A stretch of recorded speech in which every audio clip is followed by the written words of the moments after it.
Chapter 577. If it was any other time, Yang Qindong would have said something like this and no one would have any objections. However, when they heard that there was still a retreat, the officers could not accept it. If they continued to retreat like this, when would there be an end? Sixth young master, we can't retreat anymore. If we continue to retreat, we will have to return to Yunnan province. There are more Han people there. Once the war extends there, the losses will be even greater. Yes, we can't retreat anymore, sixth young master. It's not wrong for you to feel sorry for the Han people, but doing so will only allow the enemy to take a mile after taking an inch and hurt more people. We can't retreat, we have no way out. The officers all spoke at once. No matter what they said, there was only one conclusion, and that was that they could not retreat anymore. We really can't retreat anymore, sixth young master. Suddenly, a voice rang out from outside the command center.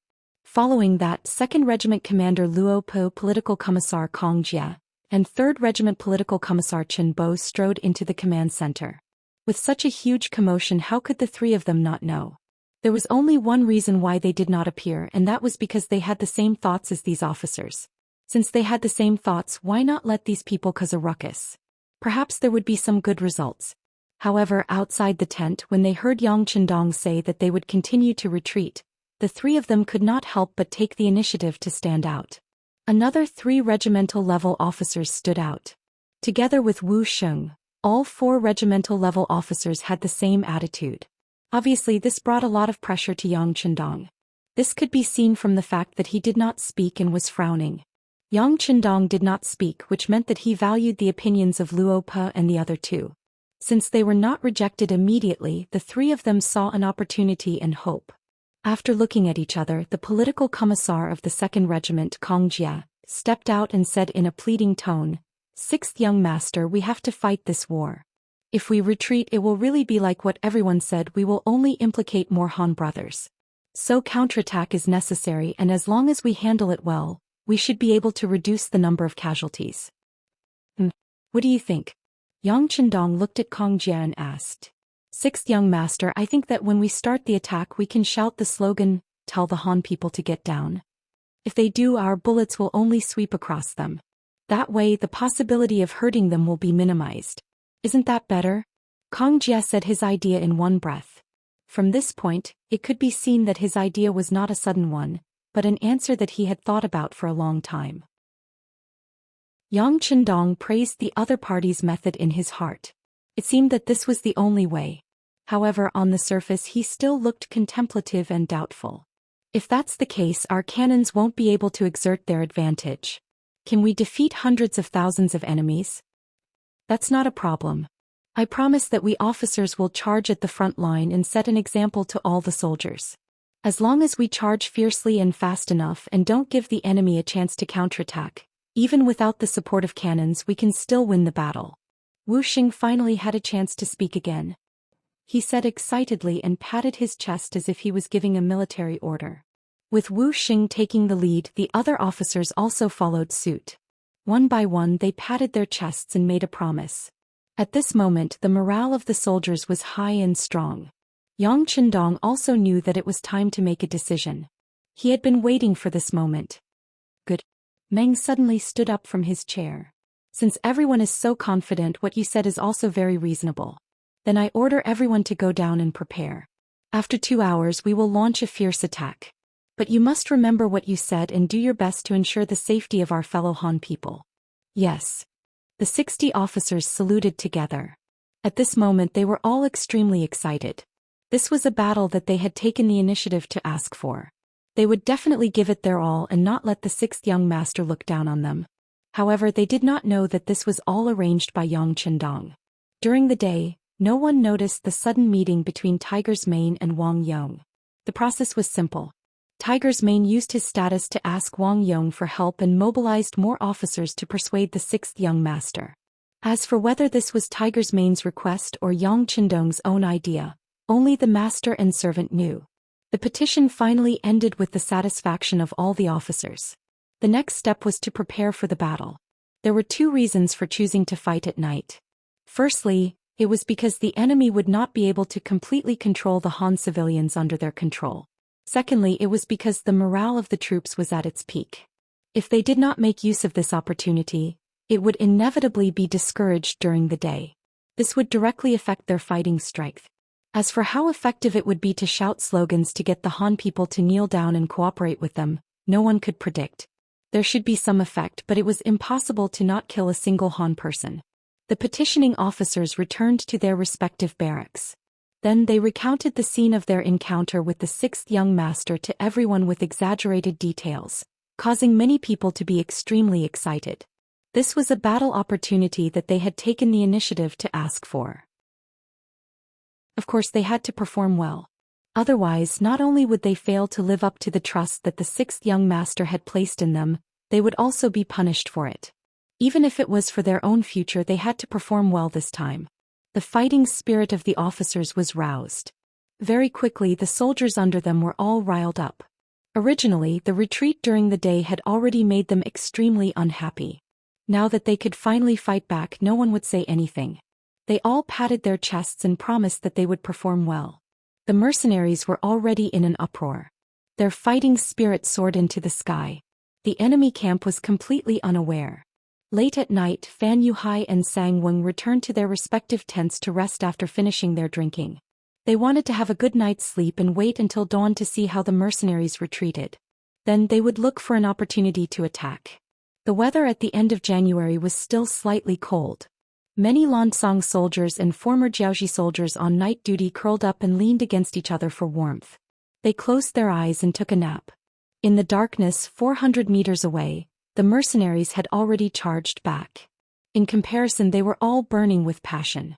At this moment, they were staring at the enemy under the torches. As soon as the order to attack was given, the entire army would charge out. In order to better complete this mission, the two main regiments of the Cold Front and 20 auxiliary battalions were all mobilized. A total of over 10,000 people wielded the 95 style or 81 rifles. They looked like ferocious tigers descending from the mountains. Behind them were 30,000 Vietnamese mercenaries, led by General Hong Jin. They were all waiting for the battle to begin. Pass down the order. Later on, everyone will perform well. Do not fall behind the mercenaries. Chop off the enemy's dog head. Hong Jin was also holding back his anger as he spoke. He could already feel the anger in the sixth young master's heart.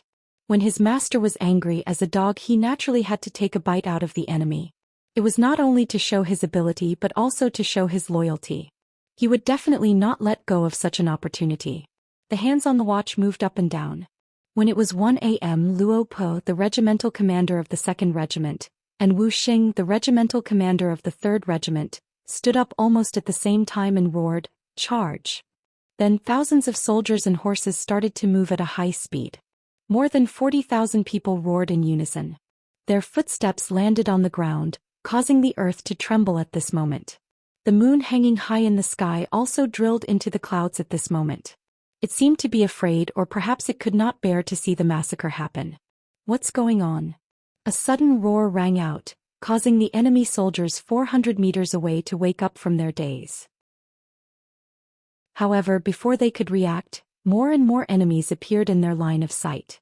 Following that, thousands of gunshots rang out. The first wave of 500 enemies did not even have the time to dodge. They were shot and killed one by one, turning into corpses. It was only a distance of 400 meters, and the Cold Front and auxiliary soldiers were sprinting forward. In just a minute they had killed their way into the enemy's camp. Following the battle cries, another clear voice rang out. All the Hans can be spared if you kneel on the ground. Those who stand will be killed without mercy. The voice rang out again and again, causing the entire camp to be able to hear it. When the 30,000 Han civilians heard this, they first panicked. Then the first smart person took the lead and fell to the ground. Out of instinct, the others followed suit and fell to the ground. Although they didn't know what the result would be, they didn't know what else they could do at this moment. Bastards, how dare they? The Duke of Loyalty and Courage is truly despicable. Fan Yuhai's tent was filled with cries. When he heard the battle cries outside, he knew that something was wrong. His first reaction was that Yang Qindong did not care about the lives of the Hans. Otherwise, why would he have the guts to attack? He said that he wanted to save the Hans, but that was just a slogan to show his benevolence. Otherwise, why would he have the courage to start a war? Fan Yuhai kept talking about other people's faults. He didn't even think about it. Was his way of doing things open and above board? In a battle between two armies, he did not think about how to defeat the enemy head-on. Instead, he thought about using despicable methods. He was no longer worthy of being called a famous general. Chapter 578. Quick, gather the cavalry and prepare to retreat. Oh right, inform Li Min and Shen Kun to make their move. After venting his frustrations, Fan Yuhai quickly regained his composure and gave out orders. The attack of the mercenaries was too sudden, to the point that he did not have the time to prepare properly. Based on his intuition, the outcome of this battle was already decided. Since they were going to lose, then the most important thing was to preserve their strength. The other troops could be abandoned, but the 5,000 cavalrymen could not be left here. With the speed of their warhorses, they could definitely retreat safely. Under Fan Yuhai's orders, the 5,000 cavalrymen quickly gathered and protected Fan Yuhai as they left the camp. They did not even turn back to Sangnu City, but turned and fled in another direction. It was obvious that he knew his place. He knew that a single city would not be able to stop the powerful mercenaries. At the moment when he led the cavalrymen to retreat, over 100 figures headed in the opposite direction. The leaders were Li Min and Shen Kun. They had a more important mission to complete. Compared to Fan Yuhai's decisiveness, Sang Weng's reaction was slower. When he was woken up from his sleep and was told that the mercenaries were coming, he did not escape immediately. Instead, he ordered his men to launch a counterattack. At the same time, he arranged for the captive Han people to be brought over. He wanted to kill the Han people in front of the mercenaries, to kill until the other party was terrified and had no choice but to retreat. It was a beautiful dream, but reality was a blow to people. Sang Wengla had forgotten how strong the enemy was, and how he had successfully infuriated the other party when he forced them to retreat earlier in the day. Once the order was given, how likely was it to be executed? The second and third cold vanguard was like a ferocious tiger, stabbing into the heart of the enemy like a pair of sharp blades. After facing a little resistance, they managed to rescue 4 groups of Han people, each group having about 1,000 Han people. These captive Han people were like livestock, their movements fixed by a few wooden stakes. Even when the cold vanguard arrived, they did not dare to break through the stakes. Just from this point, they were a bunch of zombies without any fighting spirit. Fortunately, not only were these people obedient to the enemy, they were also obedient to the mercenaries. When the slogans were heard, each and every one of them lay on the ground, trembling. It was as if they wouldn't get up even if they were beaten to death. This allowed them to dodge the bullets flying in all directions, ensuring their safety to the greatest extent. Some of the enemies were still threatening and even killing a few people, trying to force them to stand up. However, it was all in vain. Facing the Han people who were already scared out of their wits, their words did not have any effect. Even if they waved the butcher's knife, they would only kill a few hostages who did not dare to resist. When they realized that the Han people could no longer be used as hostages and the mercenaries were advancing faster and faster, the Lansong soldiers had no choice but to retreat. Without hostages, the mercenaries could unleash 100% of their strength and were not afraid of the enemy's counterattack. In the middle of the army, Sang Wengla took the initiative to enter the battlefield, leading his personal guards to command the 100,000 Lansong workers who were woken up from their sleep to use the catapults to launch a counterattack. General, our soldiers are currently fighting with the mercenaries. If the rocks fall, it will injure the enemy and also our own brothers. One of the captains saw that the enemy was about to attack indiscriminately and anxiously came up to console him. Scram. It is our soldiers' glory to be able to fight to the death with the mercenaries. Men, throw the rocks, throw them. Sang Wengla already knew that Fan Yuhai had escaped with the cavalry, and at this moment, he was incomparably furious. Does the world think that the mercenaries are invincible? Then I will use my strength to defeat them and tell the world that the Lansong soldiers are the strongest. The 100,000 workers came to the front of the catapults and pushed the rocks that were prepared during the day over. Then the rocks flew into the air. Looked like a huge commotion. However, in the dark night, without any professional training, the catapults had no accuracy at all. They just hit wherever they hit. The rocks flew in all directions and whistled past everyone's heads before smashing into the ground, creating a huge pit. Created a huge pressure on the soldiers on the battlefield. They are really vicious, even smashing their own people. Quick, charge with me. As long as we reach the front of the catapults, these things will be useless. Wuxia saw a huge rock fly past his head and smash a dozen meters behind him. He couldn't help but grin and suck in a breath of cold air. Then he quickly made a decision and ordered the army to speed up. The huge rocks gave the mercenaries a huge amount of pressure. At the same time, it also gave pressure to the Lansong soldiers and the 40,000 soldiers that Fan Yuhai had abandoned. When they saw the falling rocks, they originally wanted to rely on their numbers to fight it out with the mercenaries. But now they turned and ran. What kind of joke was this? These rocks did not have eyes at all. Before they could even see the mercenaries, they would be smashed to death by the rocks. How unlucky would that be?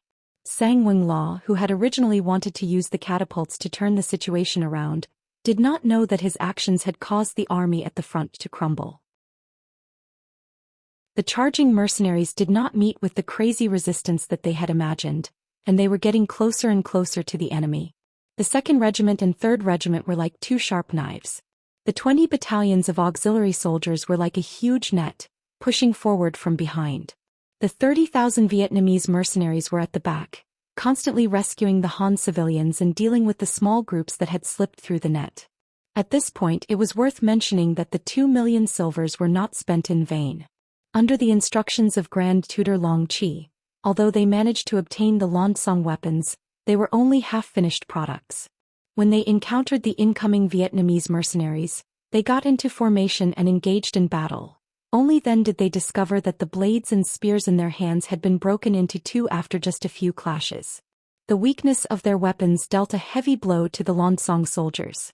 How could they be a match for steel blades and spears with their bare hands? Thus, many of the Lansong soldiers died with hatred. They did not lose in terms of battle strength, nor did they lose in terms of courage. Instead, they lost in terms of logistics.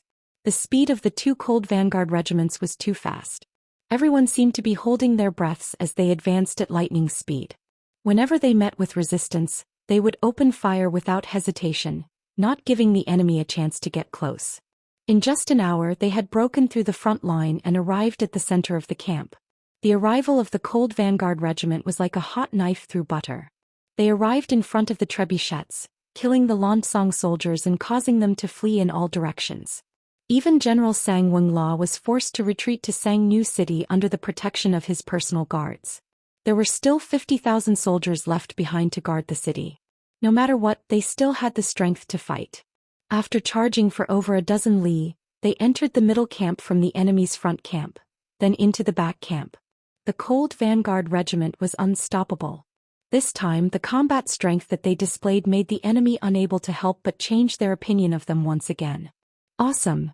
Seeing the enemy being forced back to Sang New City, other than his beloved comrades, there was a group of prisoners kneeling on the ground. The 3rd Regiment commander Wuxia could not help but howl to the sky. However, he also fell to the ground with a plop. At the same time, he was also really tired. After chasing the enemy for over a dozen li, the sky had just turned bright. In other words, they had run so far in just 6 hours. Not to mention running for over a dozen li, they had to keep charging and facing all kinds of problems. Normally, it would be difficult for the Cold Vanguard Regiment to do this. This time it was because of the strong morale of the soldiers and the anger that they had suppressed previously that they were able to achieve this result. Commander Wuxia did not know that all of this was within Yang Qindong's calculations. He knew better than anyone else whether the Han civilians would appear or not. Thus he had no choice but to retreat during the day and suddenly charge back at night. The officers requesting to fight was also part of his plan. This way, not only could he offset the fact that the enemy had hostages, he could also stimulate the fighting spirit of the outstanding soldiers. It was truly killing 2 birds with 1 stone. No, it should be killing 3 birds with 1 stone. Because these officers were the ones who requested to fight first, he reluctantly agreed to send out troops. This way, even if there were more casualties among the Han hostages, no one would blame him. This was the unanimous opinion of all the officers, and he was just pushing the boat along. Perhaps some people would think that this was the mentality of a careerist. But since ancient times, how could there be no casualties? War was never a case of you advancing and I retreating and I advancing and you retreating. There would always be all kinds of benefits and problems. For example, the 36 stratagems of the art of war, a battle of wills and courage, you plotting against me and I plotting against you. On the other hand, history was always written by the victors. No matter how well you did things, once you lost, it was inevitable that others would say that you were pedantic. On the other hand, as long as you did not use two heaven-defying methods to win, others would say that you were wise, smart, or even great. This was history. This was the so-called true history that future generations could see. And right now Yang Qindong had won. He was undoubtedly great, but what others did not know was that this great person was currently experiencing a life-and-death crisis. Li Min Shenkuan. One was the adopted son of the former king of Jiaoxi, the other was a high-level assassin sent by Baiming. Originally, these two people had nothing to do with each other. Even their lifelines would not be tangled in the slightest. However, because of a common goal, they actually joined forces, and that goal was to kill Yang Qindong. Chapter 579. One was for revenge and the other was for precaution. Under Fan Yuhai's persuasion, the two of them came together. Then they each led their men who had been trained for many years. When the mercenaries launched an all-out attack in the middle of the night, they bypassed the main army and quietly headed to the rear where Yang Qindong might be hiding. In this battle, in order to achieve the goal of severely injuring the Lancang soldiers and the Jiaoxi remnants in one fell swoop, Yang Qindong sent out all his men. Not only did he send out the two main regiments, 20 auxiliary battalions, 30,000 Vietnamese mercenaries, even the Wolf Fong Special Forces and the Ghost Sniper team who were hidden in the dark were all sent out. It was just to increase the bargaining chip and obtain a greater victory. In this way, Yang Qindong's security force was only left with 60 members of the 1st and 2nd Guard squads. But even so, no one felt that there was any problem. Not to mention that they were originally at the rear of the army. The enemy had no time to deal with the attacks of the mercenaries, so why would anyone come find trouble with them? With the presence of the 1st and 2nd Guard squads, who could rush into the headquarters and hurt Yang Qindong. No one had such strength, so this time even Tiger Man, who had always been cautious, did not say that he would leave any troops behind to strengthen the young master's security force when he saw the army move out one by one. Now that the battle was the priority, one more person left behind would mean one less force on the battlefield. In the big picture, he would not do this. No one thought that there would be any danger, but the danger really did appear. That was when Yang Qindong stood in front of the sand table, constantly listening to the battle reports from the reconnaissance battalion in front. Just as he was practicing the battle between the two sides, gunshots suddenly rang out from outside. What's going on? Without needing Yang Qindong to ask, Beta Persei immediately walked out. As the 6th young master's inseparable shadow, his existence had always been detached from the rest. Among the 5 guards of the Yang family, he was also ranked the highest. This was also because his responsibility was to ensure the safety of the 6th young master. This task was originally sacred and noble. Second brother, someone is approaching us and has been discovered. Now we have sent people to chase after them. The captain of the 1st Guard squad, Chiu Vi, flashed out from the darkness and repeated what had just happened. Be careful. Beta Persei nodded. He just thought that some stragglers had accidentally entered here. However, his duty still made him say this very seriously. Don't worry, second brother. Chiu Vi nodded his head. Although he was a little older than Beta Persei in terms of duty, especially in the heart of the 6th young master, he was obviously not as important as Beta Persei. It was not a loss to call him second brother. Beta Persei returned to the command center. When he saw Tiger's Mane's questioning gaze, he gently shook his head, indicating that it was not a big deal. After Tiger's Mane gave him a reassuring look, he followed behind Yang Qindong and inserted flags everywhere on the sand table. Bang bang bang. Several gunshots rang out again. This time the sound seemed to be a little clearer. Beta Persei's figure flashed out again, but not long after he walked back. There were still small groups of enemies appearing, but it was not a big deal. Tiger's Mane continued to assist the 6th young master in completing the military situation analysis on the sand table, but then the 3rd wave of gunshots rang out. This time, without waiting for Beta Persei to rush out of the command center, Tiger's Mane was the first to walk out. If the first time was a coincidence, the second time was an accident, then what was the 3rd time? If it was too much of a coincidence, then it was not a coincidence. Someone had done it on purpose. Soon Tiger's Mane walked back to the command center, but at this moment his face was not looking good. When he noticed that Yang Qindong was looking at him, he knew that he had to tell the truth. he lowered his head and said, "Young master, some unknown enemies suddenly appeared outside. They're like ghosts. They come and go without a trace. 3 of our team members have been injured." Injured? Did you catch the culprit? Yang Qindong was surprised when he heard this. He was well aware of the strength of the guard squad. Putting aside the fact that their training requirements were already higher than the most elite of the cold front, just the sparring sessions with him had already shown how much they had improved. For someone to be able to injure them and even injure 3 of them in one go, it was only natural that they would be shocked. Tiger's Mane, who was questioned by Yang Qindong, looked a little bitter. After a moment of hesitation he replied, "Our brothers are incompetent. We didn't catch the culprit. They were too fast and the team members didn't dare to chase after them. They were afraid that they would be lured away. We didn't catch them." This time Yang Qindong raised his eyebrows, but soon he laughed out loud. Interesting. It seems that this is a force to be reckoned with. What about the young master? Although Yang Qindong was laughing, Tiger's Mane knew that he was laughing out of anger. How could the master laugh happily when his team members were injured? What do? Of course we hit them. We can't let them act tough in front of us. How about this? If they come again, let the team members chase after them. They can hide for a while in the dark, but I don't believe that they can hide forever. If you see any suspicious targets, shoot. Don't be afraid of wasting bullets, Yang Qindong said fiercely. His smile had long since disappeared. Yes. Tiger's Mane naturally wouldn't disobey Yang Qindong's suggestion. However, there was still a problem, so he asked, "Young master, how many people should we send out at once?" "Let's send out the entire second guard team first," Yang Qindong replied after pondering for a moment. If he sent out too few people, he was afraid that they would fall into the enemy's ambush. The gains would not make up for the losses. The entire second squad had 30 people and they were used to cooperating with each other. Even if they faced enemies 10 times more than them, there wouldn't be any problems. With the advantage of guns, they could still retreat if they couldn't win. As soon as he heard that the entire second squad would be sent out, Tiger's Mane hesitated for a moment and said, "Young master, isn't it too much?" Not much. The first time we send out the second squad, if there are still people coming, it proves that the enemy's strength and numbers won't be too small. Then we'll send out the first squad as well. After saying this, Yang Qindong glanced at Tiger's Mane and Beta Persei. He wanted to send out the 2 of them as well. After all, the enemy's goal must be to target him, and if there wasn't a good enough opportunity, they wouldn't easily appear. Therefore it was best not to leave anyone around him to ensure that he could lure out the killer. However, he also knew that even if he said so, the 2 of them would not agree.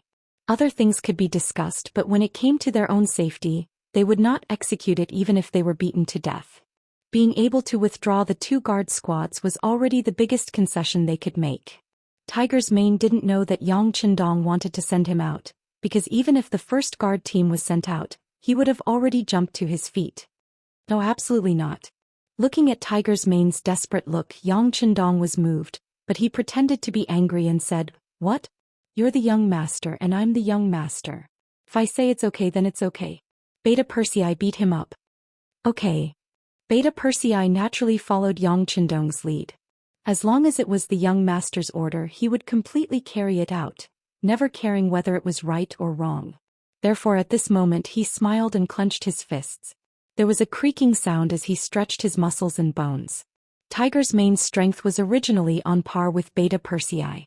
One was agile and the other was strong. However, Beta Persei's fists were really not to be trifled with. Once he got hit, it would definitely not feel good. Unless it was a battle of life and death, Tiger's Mane would usually be at a disadvantage in a contest like this. The enemy was right beside him and no one knew what would happen next.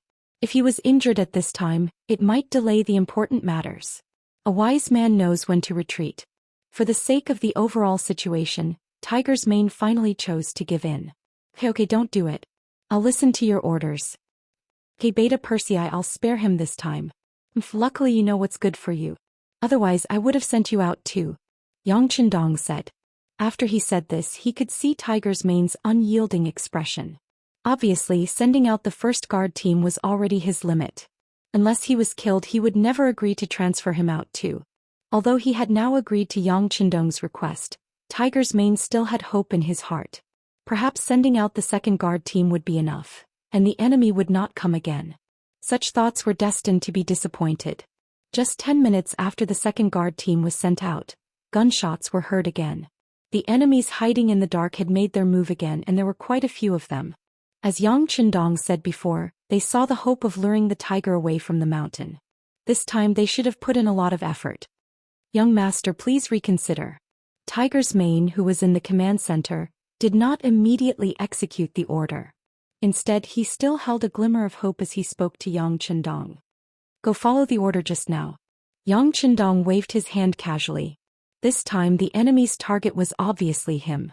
Although it was said that as long as he could restrain his temper, it would be very difficult for the enemy to kill him. However, he did not like the feeling of being on guard against the enemy at all times. He preferred to take the initiative to attack and strangle all dangers in the cradle. Since the other party was determined to kill him, he would fulfill the other party's wish and send everyone out to lure them out. With a sigh, Tiger's mane knew that the result could not be changed. He could only reluctantly walk out of the command center. At this moment, Yang Qindong's voice came from behind him. Don't play tricks. Otherwise, even if you can fool the young master, you won't be able to fool the enemy. You understand?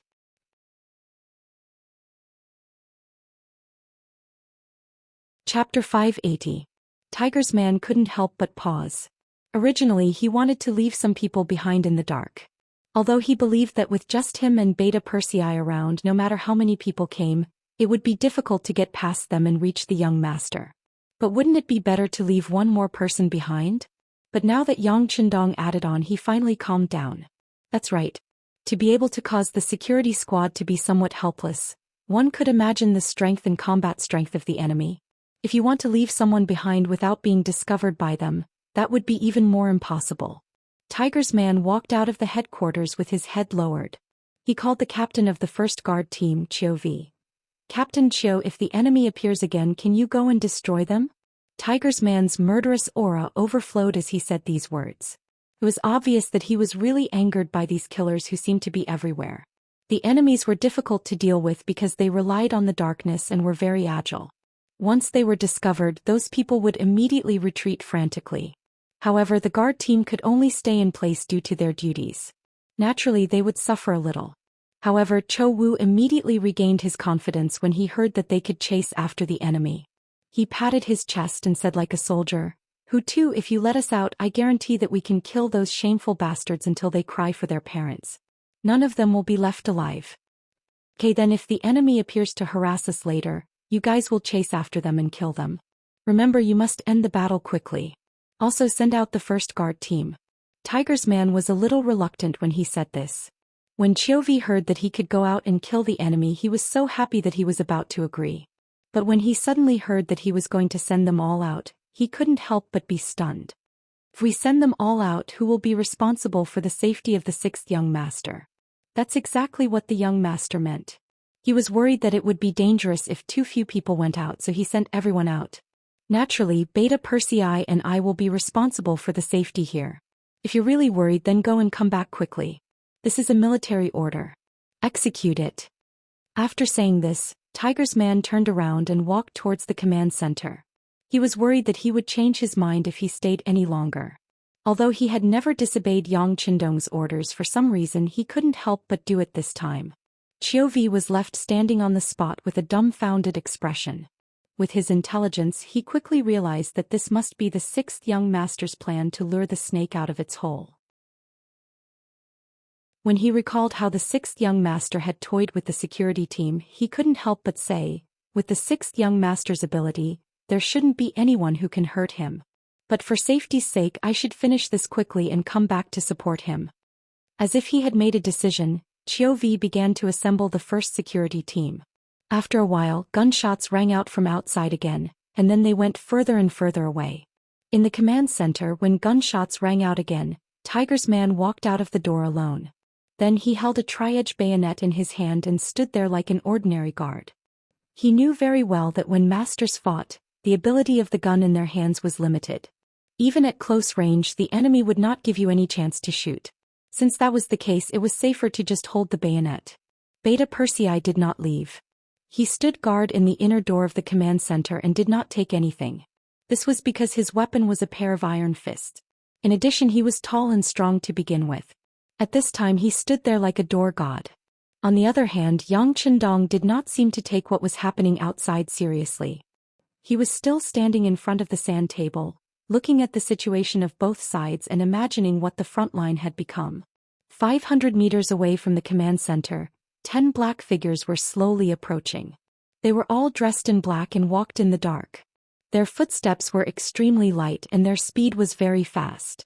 Even the night vision goggles could not capture their figures. "You sent them all out?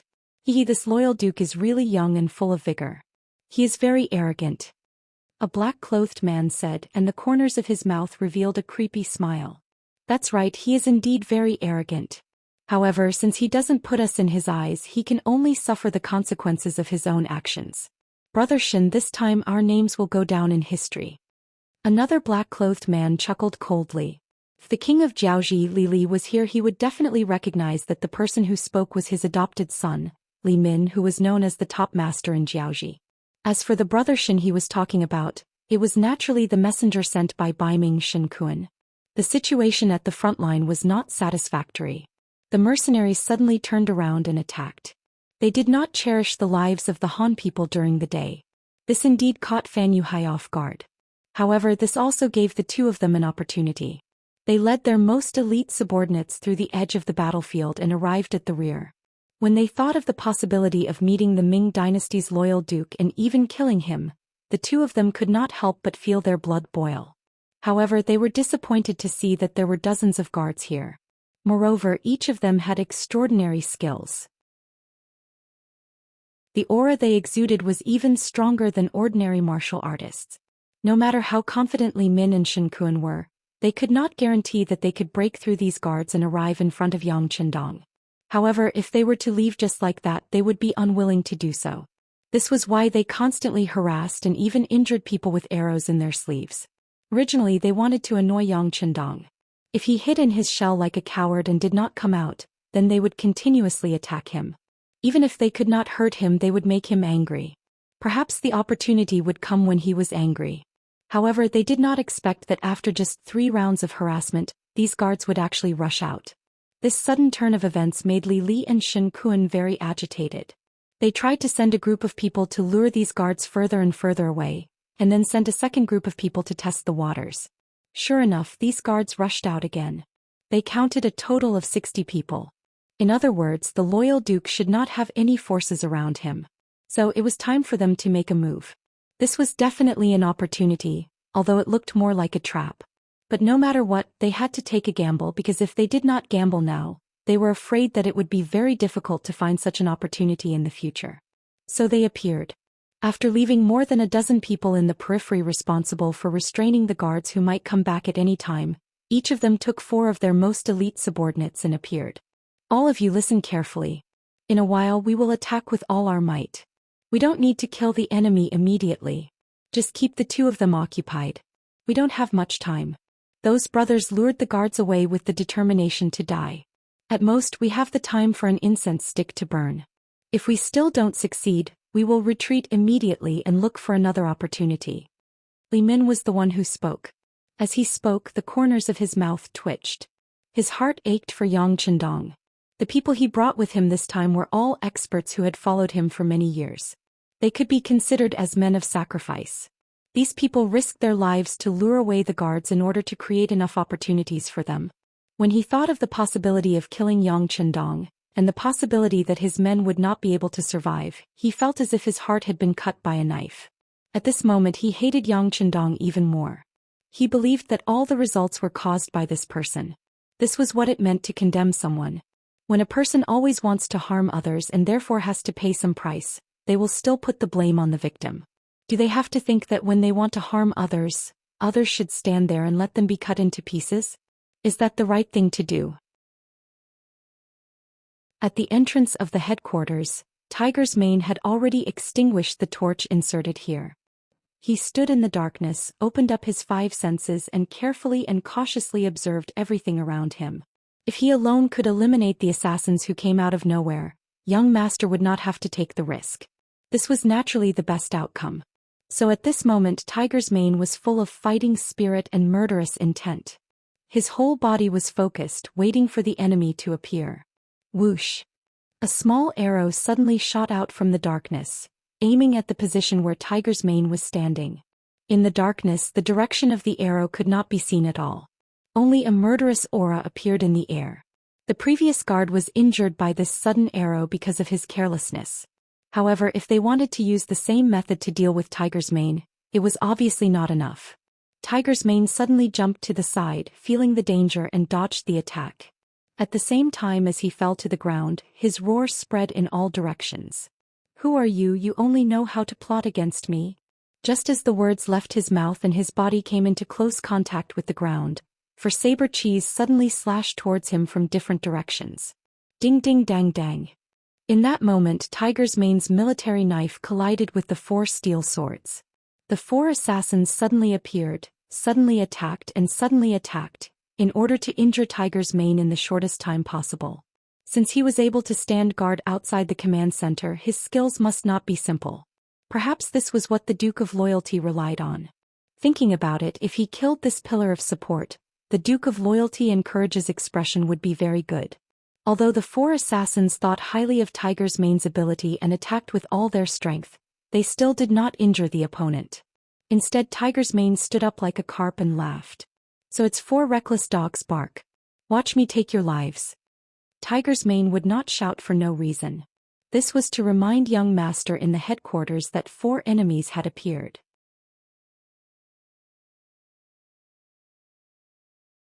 Chapter 581. The military knife in his hand shone with a cold light. In an extremely short period of time, Hu Mang had exchanged more than 10 blows with the 4 of them. He had also slowly changed from his initial arrogance to defense. The strength of these 4 people was too strong, especially when they were using a joint attack technique.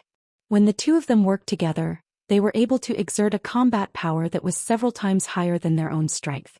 If it was one-on-one, Tiger's mane was confident that he could take down any one of them within 10 moves.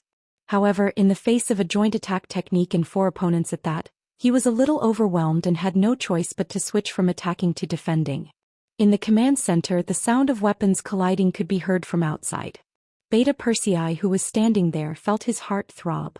Obviously, he was affected by the murderous aura outside and could not help but feel his hands and feet itch. "Go help Tiger's mane.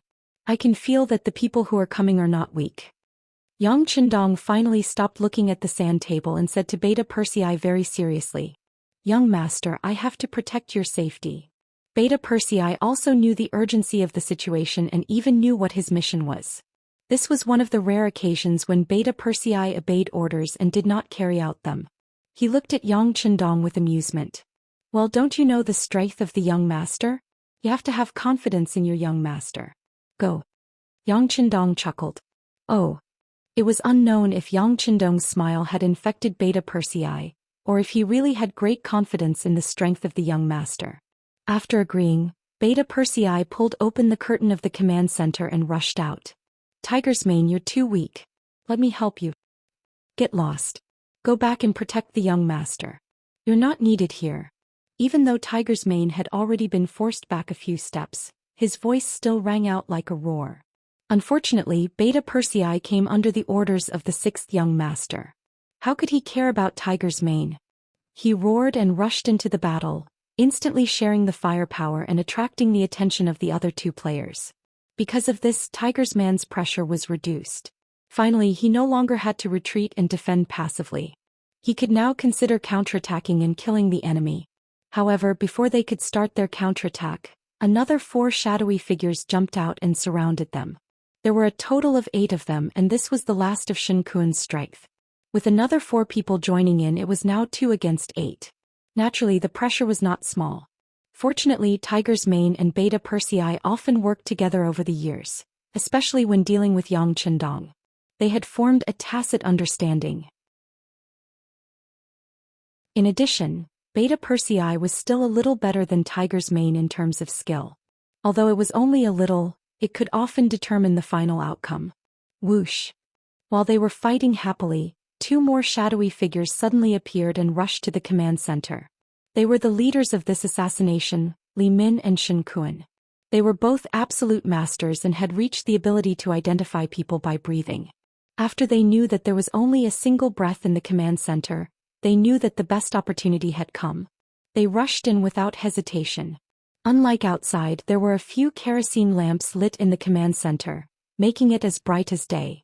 Therefore, when Li Min and Shen Kun rushed in, they couldn't help but squint their eyes to adapt to the environment. When they saw that Yang Chendong was indeed the only one there, the two of them laughed mischievously.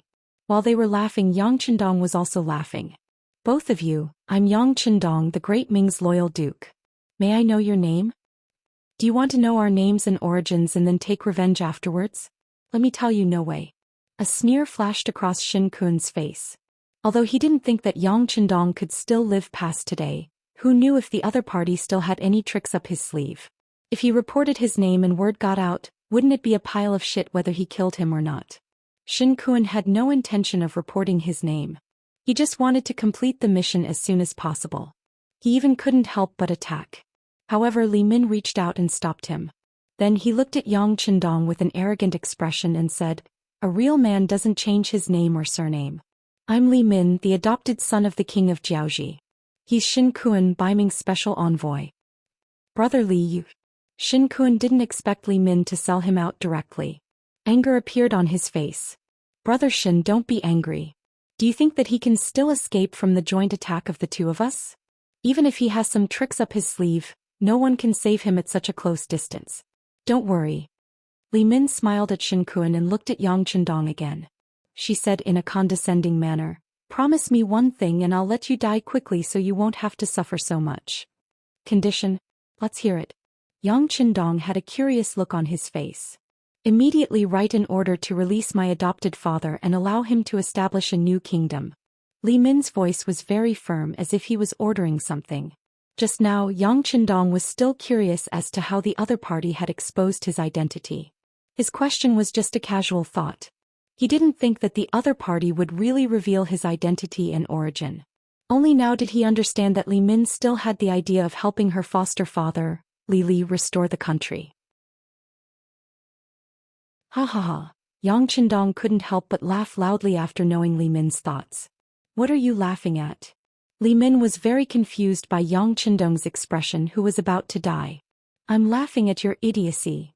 Yang Chendong seemed to be holding back his laughter as he spoke. Then his expression suddenly turned serious and he said in a questioning tone with a trace of pressure, "You're just an assassin who can't see the light of day. What right do you have to order me, a duke of the Great Ming dynasty? Do you have the right?" With a loud shout, Li Min involuntarily took 3 steps back before coming to a stop. Then her face was filled with anger and murderous intent. He was the #1 expert of the Jiaoji kingdom, but he actually took 3 steps back because of Li Min's angry shout. If this spread out, wouldn't he be laughed at by others? At this moment, his killing intent when he looked at Yang Chendong was even stronger. "Good, you dare to laugh at me. I hope you can still maintain this backbone and be so stubborn when I capture you." Bullshit expert. You only know how to talk. If you want to fight, then come." Yang Chendong's face didn't have the slightest trace of fear. If it wasn't because he wanted to know who wanted to deal with him, if it wasn't because he didn't want to be on the lookout for thieves every day, did these two people think they could meet him? Did they really think that he was some kind of powerful figure? Li Min was infuriated by Li Min's disdain. His gaze turned cold and he opened his mouth to spit out the word "kill."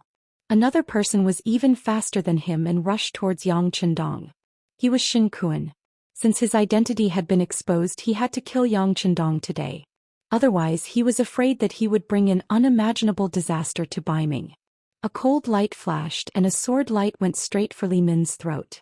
As expected of the nickname of the 13 Swords, Shen Kun used a killing move as soon as he attacked.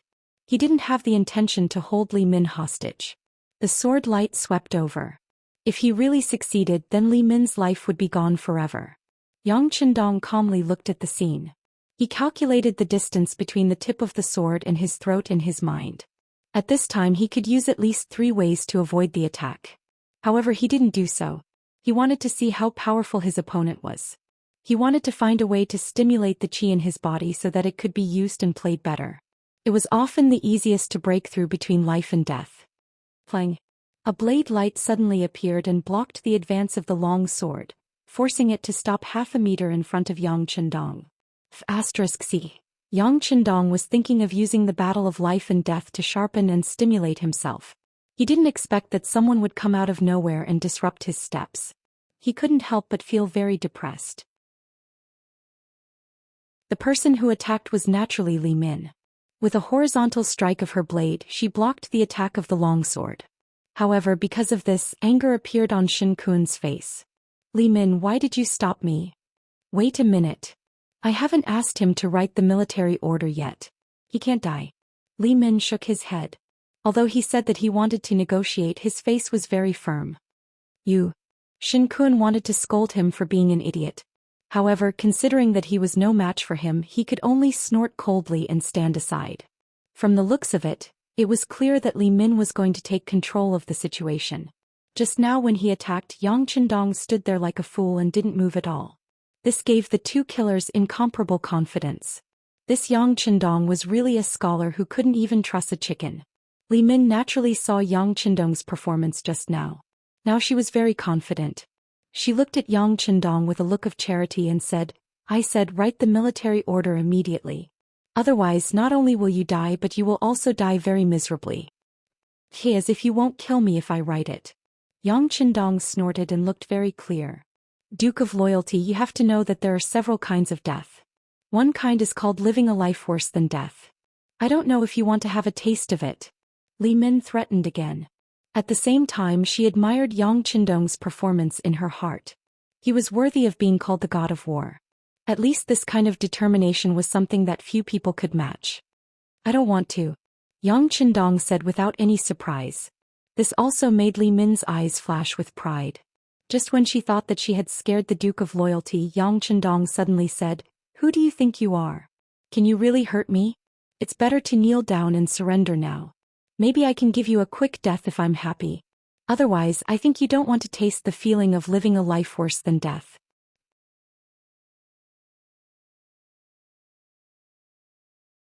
Chapter 582. What? He originally thought that the other party had given in, but unexpectedly the other party began to threaten him. Li Min, who thought that he had misheard, widened his eyes in disbelief. On the other hand, Shen Kun clearly heard the words just now. Although he did not know where Yang Chendong's confidence came from, he did not mind him repeating the words just now. Brother Li, he wants you to learn from a dog and kneel on the ground and beg for surrender. Do you really not want to live anymore? Li Min's face was flushed red. Obviously he was very angry. The veins on his right hand that was holding the knife suddenly popped out. He looked like he was going to kill someone at any time. Shen Kun's words had provoked him to the point that he wanted to kill someone. As if you said that you won't do anything to me. Yang Chendong rolled his eyes and said as if he was joking. Very well, then I will kill and cut off your legs. Anyway, I don't need them to write. Li Min, who had been successfully enraged, decided to give Yang Chendong a taste of his strength first. Anyway, he did not intend to let the other party die so easily. He would slowly torture him. He raised his right hand and the knife was like a gust of wind, directly chopping towards Yang Chendong's legs. Li Min did not intend to hold back this time. This was originally a game of life and death. Whoever had a merciful heart did not deserve to play this game of death. Shen Kun watched from the side. Yang Chendong, who had lost his legs, could no longer pose any threat to Bai Ming.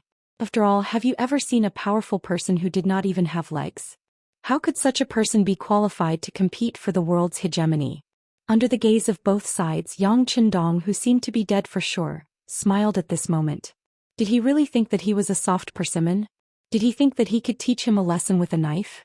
Well, then he would use facts to prove that anyone who dared to look down on him would have to pay a heavy price or even lose their lives. Even before the saber arrived, it brought with it a wave of saber energy. If an ordinary person were to face this saber attack, they would be scared silly. Li Min and Shen Kun were also looking forward to seeing Yang Chendong's stupefied expression. However, they were destined to be disappointed. Just as the blade was about to reach his legs, the sixth young master leaped into the air and easily dodged the blade. While he was still in midair, he executed a divine dragon tail whip. His feet, which were clad in military boots, smashed towards Li Min's shoulder like a huge rock. Feeling the power of this kick, Li Min's expression changed greatly. He had a feeling that if this kick landed, his shoulder blade would be completely shattered. At the critical moment, he hurriedly retreated, wanting to avoid this heavy blow.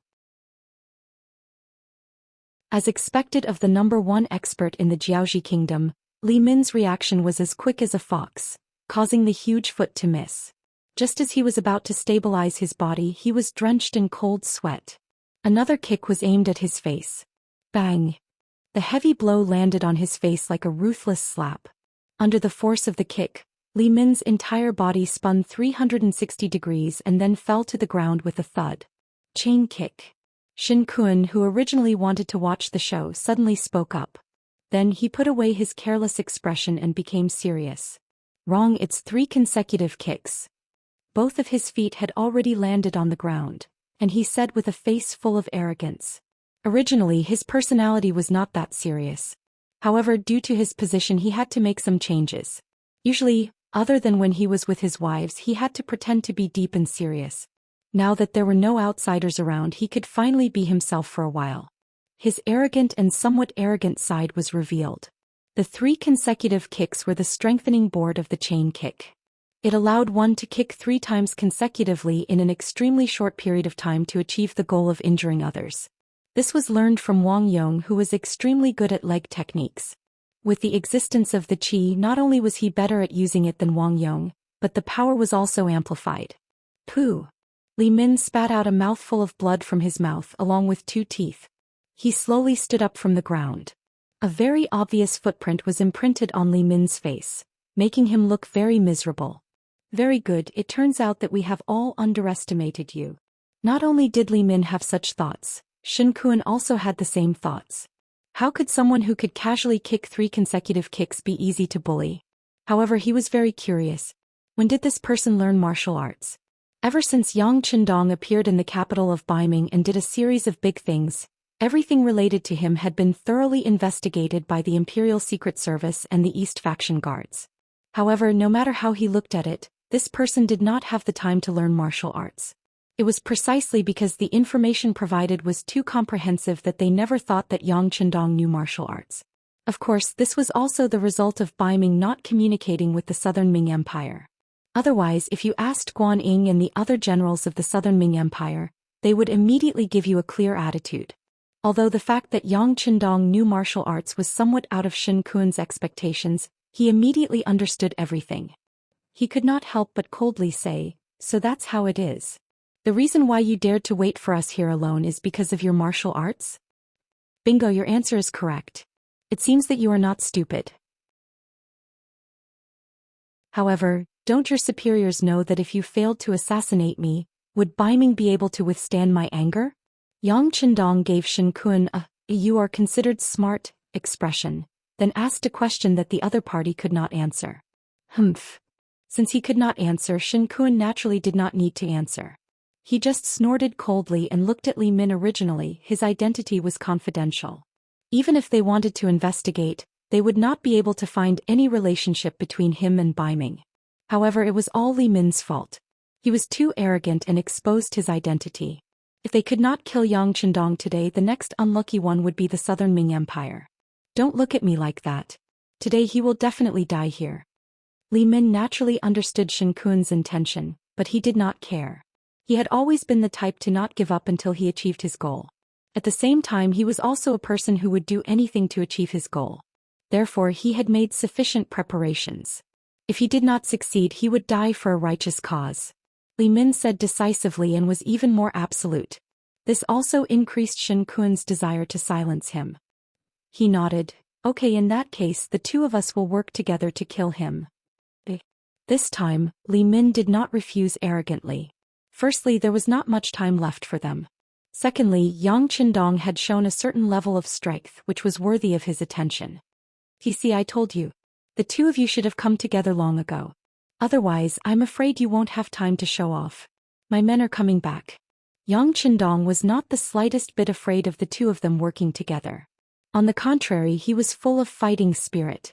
In the past, when he fought with the guards, he had to leave some leeway and could only give them some minor injuries. How could it be more satisfying than a life-and-death battle now? You will regret it. Seeing Yang Qindong so confident, Li Min's eyes flashed with anger. Then his figure suddenly rushed forward and the big sword in his hand was swung halfway. On the other side, Shen Kun also drew a flower with his long sword and passed it to Yang Qindong from the other side. What was different from before was that he also had a sword in his left hand. Now he was using two swords at the same time. Come on. Yang Qindong didn't show the slightest trace of fear even though he was fighting against two experts by himself. On the contrary, with a loud shout, a military knife appeared in his hand, and he faced the sword and saber head-on. Ding dang dang, ding dang dang. In a very short period of time, the three of them continuously exchanged more than a dozen moves. After that, they separated again and stood in a triangle. Although it was only a dozen moves, Li Min was a little out of breath. In a fight between masters, the slightest difference would often result in a head falling to the ground. Every move required countless calculations in the brain. Compared to Li Min, Shen Kun's strength was slightly weaker. Hence his breathing was even more violent. After he stopped, he actually took 3 deep breaths before his complexion once again returned to its ruddy state. Moreover, when he looked at Yang Qindong, his gaze was a little more cautious. Among the 3 of them, Yang Qindong performed the best. As long as he had the time, he would train with the warriors and constantly increase his own strength. This short exchange of blows did not make him feel anything. It was because he did not feel anything that he looked at Li Min and Shen Kun with some displeasure. What? Didn't you eat when you came? You want to kill me with these moves? I think you should go back and drink milk from your mother first. Impudent. Hearing Yang Qindong humiliating him like this, Li Min roared and stepped forward again. The strength of the big sword in his hand increased a little so that when he swung the sword there was a heavy chi. Li Min was an orphan. He did not know what his mother looked like. Therefore, people who knew him would never mention anything about his parents in front of him. Yang Qindong said it, which naturally made him angry. At this moment he released all his strength through his arm. Ding ding dang. After just one hit, Yang Qindong felt the military knife in his arm sink. He had to take 2 steps back to avoid the sharp edge and at the same time, completely dispersing the force. Not bad, this is a little interesting. Knowing that Li Min was using all his strength, Yang Qindong said as he mobilized the chi in his body. Suddenly his whole body's momentum rose. Once again Yang Qindong took the initiative to attack. The military knife in his hand was used as a big sword to meet the big sword in Li Min's hand. Ding ding ding ding. Using brute force against brute force, the 2 of them clashed dozens of times in a very short period of time. Finally, Li Min took 5 or 6 steps back and stopped the fight. Fortunately, the quality of the weapons on both sides was quite good. Otherwise, the steel saber would have been broken before the strength was exhausted from the collision.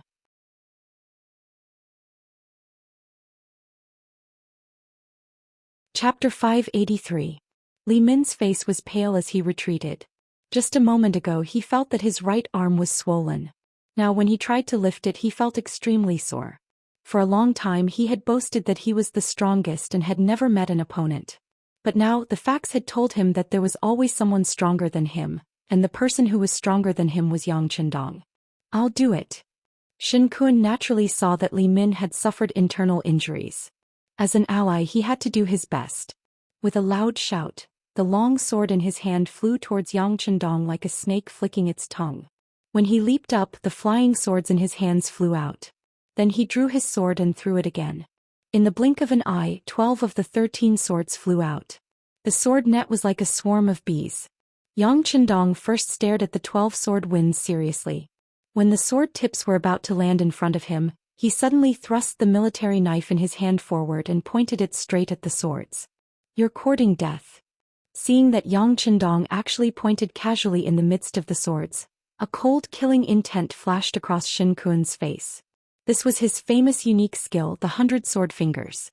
12 swords formed a net of sword attacks. Even when he faced Li Min before, she could only retreat to avoid the attack. However, when it was Yang Qindong, he did not dodge at all. Wasn't that just courting death? At this moment, Shen Kun seemed to see Yang Qindong being pierced full of holes by the sword net. At that time he would return to Baiming with the identity of having successfully assassinated Yang Qindong. If he wasn't a hero, then what was he? From then on, his Shin family's reputation would be glorified because of him. At that time it was not impossible for him to have a wife and a son. With a smile on his face, he seemed to have seen a beautiful future. However, his body suddenly stopped moving forward. He intuitively felt that the tip of the sword seemed to be blocked. He looked at the sword and what he saw made him turn pale with fright. His whole body trembled. The tip of the sword was perfectly blocked by the tip of the stiletto. It was as if the two weapons were connected together and no one could see any gap between them. Xianxia was really frightened.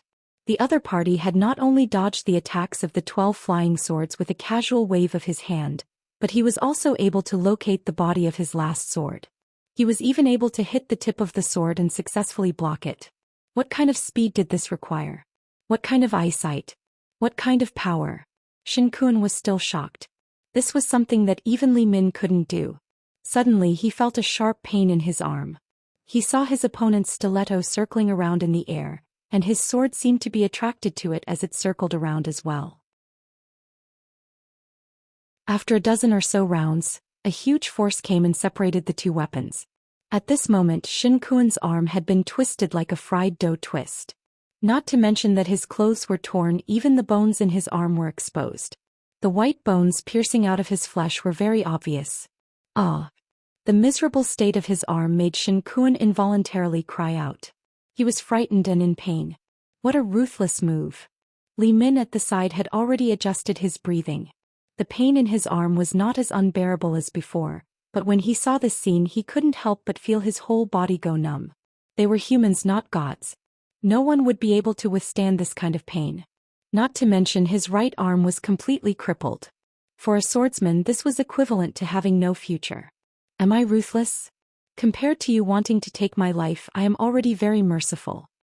Yang Qindong looked at Li Min with a smile, but no matter how one looked at it, there was a murderous aura in that smile. Since Yang Qindong was able to break the 100-finger sword in one move, if he wanted to kill Xianxia, it wouldn't be easy, but it definitely wouldn't be too difficult. However, he only crippled one of Xianxia's arms. No matter how one looked at it, it was considered merciful. Don't think that you are really powerful and invincible. I don't believe that no matter how powerful you are, you can't be more powerful than explosives. He seemed to know that he was no match for Yang Qindong in terms of strength. At least it wouldn't be easy for him to kill Xianxia. Moreover, the scene of the knife versus the military knife just now had already shown him the true strength of Yang Qindong. Since he couldn't win in terms of strength, he would use his ultimate move. This was also Li Min's trump card. As soon as Li Min's voice fell, he tore open the night-traveling clothes in front of him, revealing his chest that was covered in explosives. The explosives were prepared by Fan Yuhai, and Li Min had agreed to it. What he pursued was to succeed or die trying. If he couldn't kill Yang Qindong, then he would just perish together with him. The explosives on his body might not be as powerful as the ones in the warehouse or the military factory, but if they were ignited, it should be no problem to blow up the command center. Yang Qindong's body trembled, then he shook his head and said slowly, "In order to kill me, you really put in a lot of effort. How is it? Do you know fear now?" After revealing his trump card, Li Min's face became ferocious, and at this moment he also became crazy as if he was already a winner. "Not bad, it looks very powerful, but in this way aren't you going to die? Your adoptive father won't be able to restore his country. Is this also your goal? Okay, you don't have to persuade me. Let me tell you, no matter what you say, this time I will definitely die. As for the restoration of the country, as long as you die, General Fan will definitely find a way to save my godfather. Then who can stop them?" At this time, Li Min was completely a lunatic. She laughed wildly, not showing the slightest bit of fear because she was about to die. After listening to Li Min's words, Yang Qindong nodded thoughtfully. "Sure enough, your backer is Fan Yuhai. Not bad, no matter what, I know who wants to kill me. Since that's the case, then come, let's see if you can really blow me up." Xianxia was sent by Baiming, so it was needless to say who his backer was. As for Li Min, was this his own action or was there someone supporting him behind the scenes? Now that he had brought up the name of General Fan, the problem was naturally clear. Since the details of both of them were clear, it was time to end the battle. Although this kind of close combat for Yang Qindong could better use his qi and improve his combat power. But since he had a large warehouse in his hand, why would he stupidly use a cold weapon to fight? This was exactly what a wise person would do, playing up one's shortcomings and avoiding one's strengths. Facing Li Min, who was tied with explosives, Yang Qindong's expression was calm, and if one looked carefully, there was even a trace of disdain. After Li Min saw this, it made him even angrier. Although he was an orphan, no matter what he did since he was young, he always strived to be the best. No matter what he did, he could always gain the respect of others. But now he was being looked down upon. What, do you really think I don't dare to detonate the explosives and die with you? Provoked, Li Min laughed maniacally, and then his eyes revealed a crazed look. He pulled the fuse on his body with his arm. Sizzle. Green smoke rose, indicating that the gunpowder had been ignited and was about to explode. Haha, bold and loyal, so what? You're going to die here just like a nobody like me. When the time comes, ashes to ashes, dust to dust, what's the difference between us? Li Min, who seemed to have entered a crazed state, laughed maniacally as if he had gotten what he wanted. As long as he could kill Yang Qindong, Fan Yuhai would have a lot more opportunities, and there would be hope for his godfather to restore Jiaoji. In this way, his death was completely worth it. You're crazy. Shen Kun, who was half kneeling on the ground, pointed at Li Min with his left hand, his mouth agape. He did not know if his cold sweat was caused by fear, or by the pain caused by Yang Qindong's heavy injury. In order to achieve your goal, you'll do anything. You do have the potential to be a hero. Unfortunately, you've chosen me as your opponent, so you're destined to get nothing, only death. Facing Li Min, whose fuse was getting shorter and shorter, Yang Qindong evaluated him as a winner. Then a mysterious smile appeared on his face. Following that, he suddenly disappeared from where he stood. No matter how glib your tongue is, you're still going to... Li Min, who was about to mock Yang Qindong, suddenly realized that his opponent had disappeared. Not only that, even his aura had disappeared. He was an assassin, an ace assassin, the #1 expert in Jiaoji. He was confident that Yang Qindong did not use any tricks to hide, just like how Japanese ninjas would use the principle of light refraction to suddenly disappear. But no matter what, that kind of disappearance was only the disappearance of the body, but if one were to sense it carefully, the aura was still there. Moreover, a true expert could kill by tracking the aura. However, Yang Qindong did not even leave behind a trace of his aura. It was as if he had never appeared here in the first place. What's going on? Where's he? Seeing that the fuse was about to be lit and the target had disappeared, Li Min felt so depressed that he was about to vomit blood. He's not a human, he's a demon, a demon. Shen Kun, who was kneeling on the ground, was also searching for Yang Qindong's aura, but he did not find anything. At this moment he could not help but shout as if his spirit had been completely destroyed, and he looked like a crazy demon. Boom. Time did not give the two of them a chance to speak again. The explosives were finally ignited, and then it caused a huge explosion.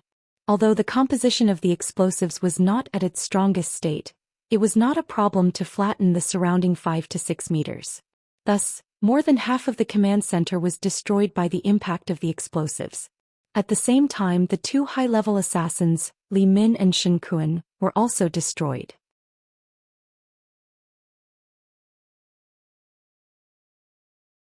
Chapter 584. Young Master. Tiger's Mane and Beta Persei, who were fighting with the killers outside the headquarters, looked back in shock. Looking at the headquarters that had been mostly destroyed and the loud rumbling in their ears, their eyes turned from black to white and then to red. They had really gone crazy. The young master was like a god in their eyes. The young master was the guiding light of their life, and the young master was their soul. But now that their souls were gone, how could they continue to live? Kill. At this moment, Tiger's Mane and Beta Persei burst out at the same time. Facing 4 extremely powerful killers, they all showed their most violent side, and their strength had more than doubled in a short period of time. Speaking of which, Tiger's Mane and Beta Persei's foundation was not very good. They were not the kind of people who had practiced martial arts since they were young, nor were they martial arts geniuses. Their strength gradually increased because they followed Yang Qindong and were taken care of by him. It's just that this kind of strength was naturally no problem for them to deal with ordinary people, but once they encountered a powerful killer, they seemed a little powerless. This was also the reason why, after fighting for a long time, they still couldn't deal with the enemy in front of them, even though they knew that the young master might be in danger. But now it was different. The sound of the explosion was a little too wild. Worried about the safety of the 6th young master, the two burst out, breaking through their own potential and increasing their combat power. If all of this was used on ordinary people, it should be said that they were anxious. When people are anxious, they will have no scruples and their lethality will increase a lot. Originally they were evenly matched, but now they suddenly burst out, and it was the kind of attack that only killed the enemy and did not defend. Soon the 8 killers that the two were facing fell straight to the ground and died. Of course, Tiger's Mane and Beta Persei also had a few more wounds on their bodies. However, the two of them completely ignored it and rushed straight to the command center not far behind them. They wanted to find Yang Chendong. They firmly believed that the young master would be fine. Of course, Yang Chendong would be fine. At the last moment he entered the big warehouse. It was also the first time he had thought about it. Not only did the warehouse contain hundreds of years of advanced weapons and knowledge, it was also a safe haven. No matter how chaotic the outside world was, this place was as peaceful as ever. After the aftermath of the explosion, Yang Chendong walked out of the big warehouse. He touched the light-colored pentagram on his arm and couldn't help but feel a myriad of emotions. What kind of fortuitous encounter did he get to own Datsong? With such a good thing in his hands, shouldn't he do something? Otherwise, wouldn't he be letting down this pentagram and Datsong's love for him? Young master, young master. Tiger's Mane and Beta Persei's voices kept ringing. Yang Chendong suppressed the matter of Datsong in the bottom of his heart and walked out with a smile. What are you shouting for? Young master's fine. Look at you, it's better for men not to cry. It doesn't look good.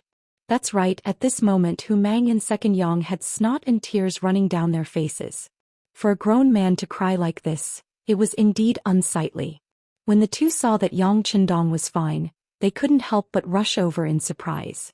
They touched the 6th young master's body here and there, as if they were afraid that something was missing. Hey, I'm fine. I hid too far away just now. The explosion didn't hurt us, but the command center, and the sand table was blown away. What a pity. Pfft. Tiger's Mane and Beta Persei almost spat out their saliva. At this time he was still thinking about the loss of the sand table. Their young master was really careless. What a weirdo. Li Min and Shin Kun were dead and not even their bones were left. After dealing with these two experts, it didn't take long for the 1st and 2nd guard teams to withdraw. They loyally completed Yang Chendong's arrangement and chased all the way out, killing all the black-clothed assassins they saw. But when they returned to the camp, they couldn't help but blame themselves. The command center was blown up. Fortunately, the 6th young master was fine. Otherwise, they would have to apologize with their lives. Even if Yang Chendong was fine, the two captains Qiu Vi and Dao Shao still came to apologize. In this regard, Yang Chendong did criticize them. See, there will always be someone stronger than you. Your abilities are still lacking. If it weren't for the young master, my strength is not bad. Wouldn't it be dangerous this time? Just you wait. When this is over, you will train hard for me. When the time comes, whoever complains about being tired will have to leave the guard team and serve in the cold front. In the face of Yang Chendong's reprimand, the two captains obeyed and didn't talk back. They knew that the young master was doing this for their own good. After today's incident, they also decided to train harder. In the future, they must not let today's dangerous incident happen again. Below Xianxia City, the mercenaries were cleaning up the battlefield and surrounding the place. After a night of charging and fighting, the Lansong soldiers were defeated. Of the 50,000 Lansong soldiers, 45,000 Fan Yuhai soldiers escaped with Sang Wenla. Less than 10,000 of them escaped into the city. The rest were either killed or captured. Also captured were the 100,000 laborers of Lansong, as well as 20,000 Han civilians and countless military supplies. The harvest from this battle was bountiful. This battle also showed the might of the mercenaries, which could be seen from the morale of the soldiers. When Yang Chendong arrived outside the city, he saw the tired but energetic soldiers. Good. Everyone fought well in this battle. Someone will calculate the military merits later. As for now, everyone should have a good night's rest. We will attack the city tomorrow morning. Yang Chendong's affirmative attitude made all the soldiers who participated in the battle excited and happy. Some of them were already thinking about how to perform well in the battle tomorrow. On the contrary, in Xianxia City, General Sang Wenla was dispirited. He originally thought that he had found the weakness of the mercenaries and saw the hope of victory. But who would have thought that everything would be reversed at night? Not only was the army heavily damaged, they could only wait in the city to be attacked.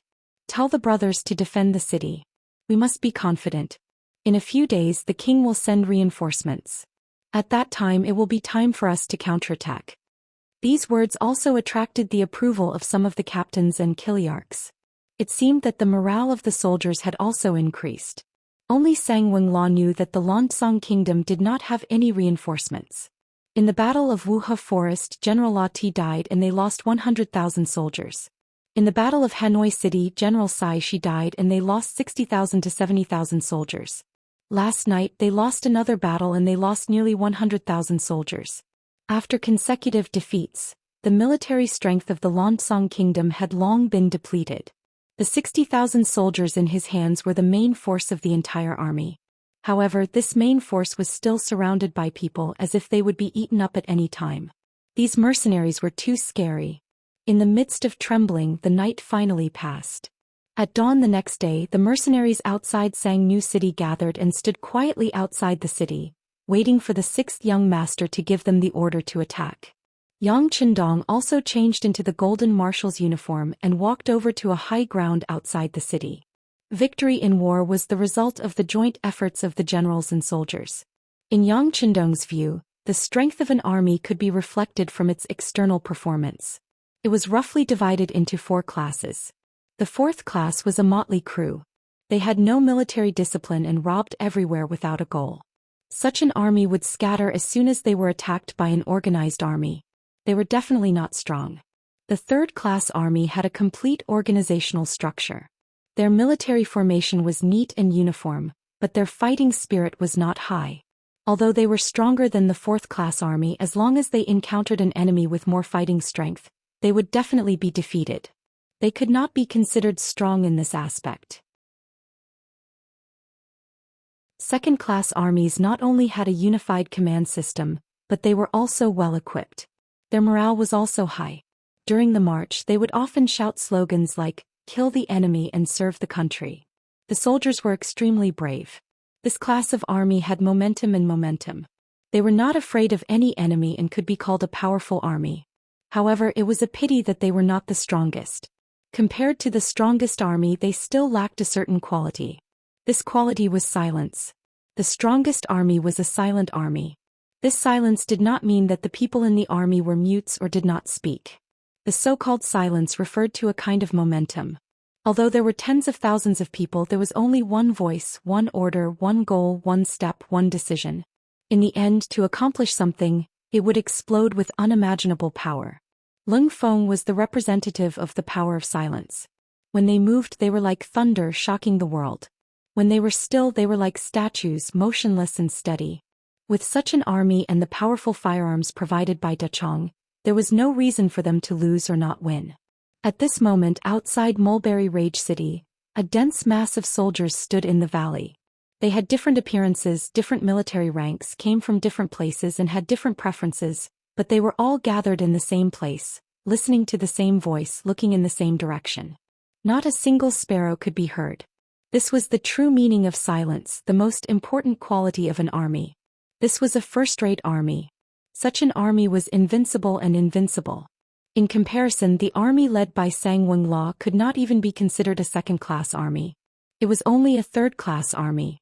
Coupled with the defeat, the morale of the army had plummeted. There was no longer any possibility of stopping their advance. "I order," Yang Chendong's heroic voice shouted, "Attack."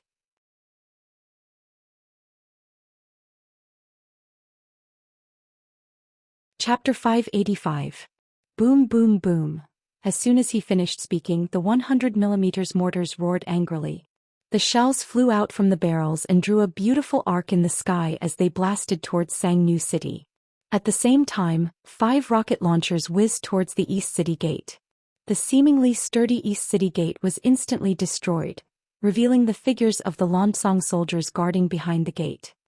Charge! The 2 regiments of the Cold Vanguard, the 20 battalions of the auxiliary troops, and the 30,000 Vietnamese mercenaries roared out in unison. Under the earth-shattering artillery barrage, countless brave soldiers charged forward, their momentum shaking the heavens and no one could stop them. With a plop, he fell onto the city tower. Sang Wing-Ale's eyes were filled with despair. It's over, it's all over. Even the general had lost his confidence in victory. The soldiers below were even more intimidated by this momentum. The only thing they could do was to run around like headless flies and throw the weapons in their hands to the ground and surrender. The Lansong Kingdom had already used up all their strength in the Battle of Hanoi City. They had used all the fireproof guns and iron shields that they hurriedly produced. Although they had caused quite a bit of damage to the mercenaries, they had still lost in the end. It was also from that moment onwards that this kingdom was destined to walk down the path of defeat. The East City Gate was breached and countless mercenaries rushed into the city. What made them depressed was that they could not even put up a decent resistance. The city had changed hands and they had won. In the end, the enemy's general Sang Wing-La, who was surrounded on the East City Tower, had no choice but to surrender with his subordinates. At this time, who would dare to resist the mercenaries? Sixth young master Sang New City has been conquered. Sang Wing-La has surrendered and been captured. In the afternoon, the two regimental commanders of Lung Feng came to Yangqindong to report the results of the battle. A city guarded by 60,000 soldiers only lasted for a few hours before it was breached and wiped out. It was not slow at all. Very good. The 2nd Regiment will stay behind to clean up the battlefield and tally the spoils. The 3rd Regiment will head towards Wanxiang City. Yang Qindong nodded his head in satisfaction.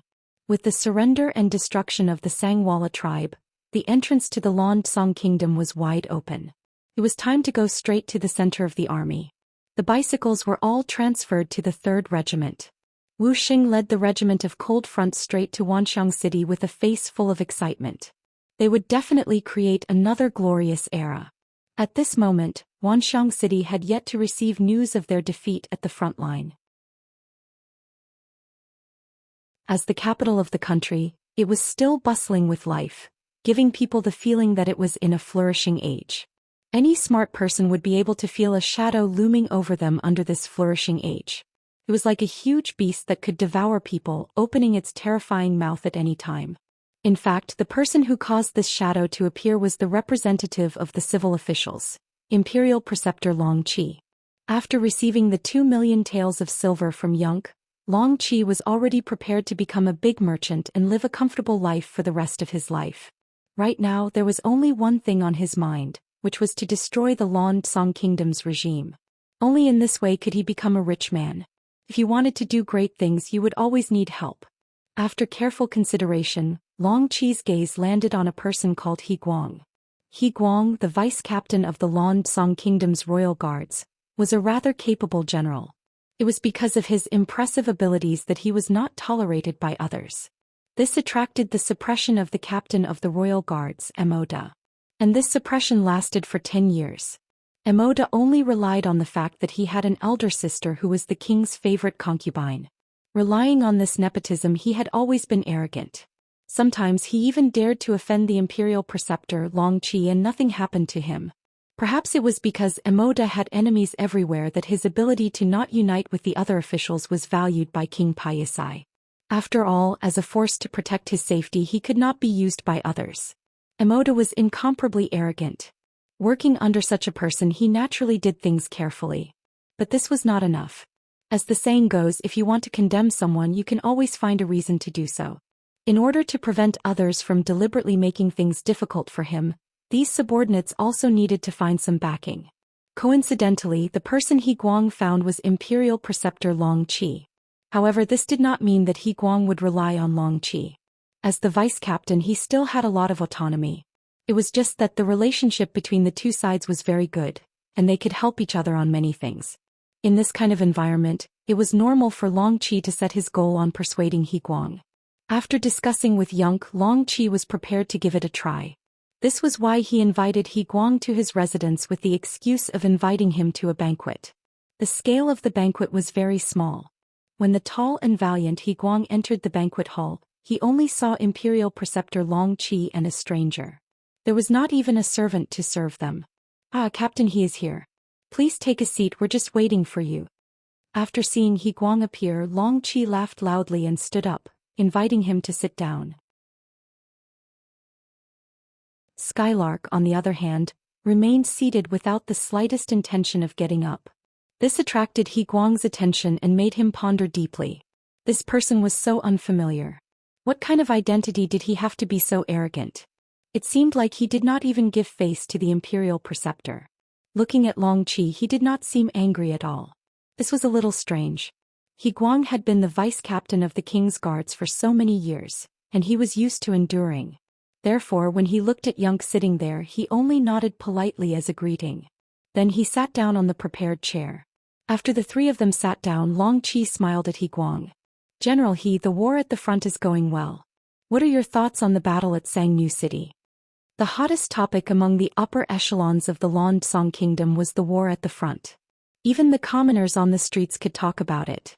As the vice-captain of the royal guards, how could He Guang not know? Therefore, after thinking for a while, he said, there is General Sang Wenla at the front, and there is also the help of Jiaoxi's famous General Fan Yuhai. With His Majesty's full support, victory is just around the corner. He Guang said these words very smoothly, as if he had said these words countless times.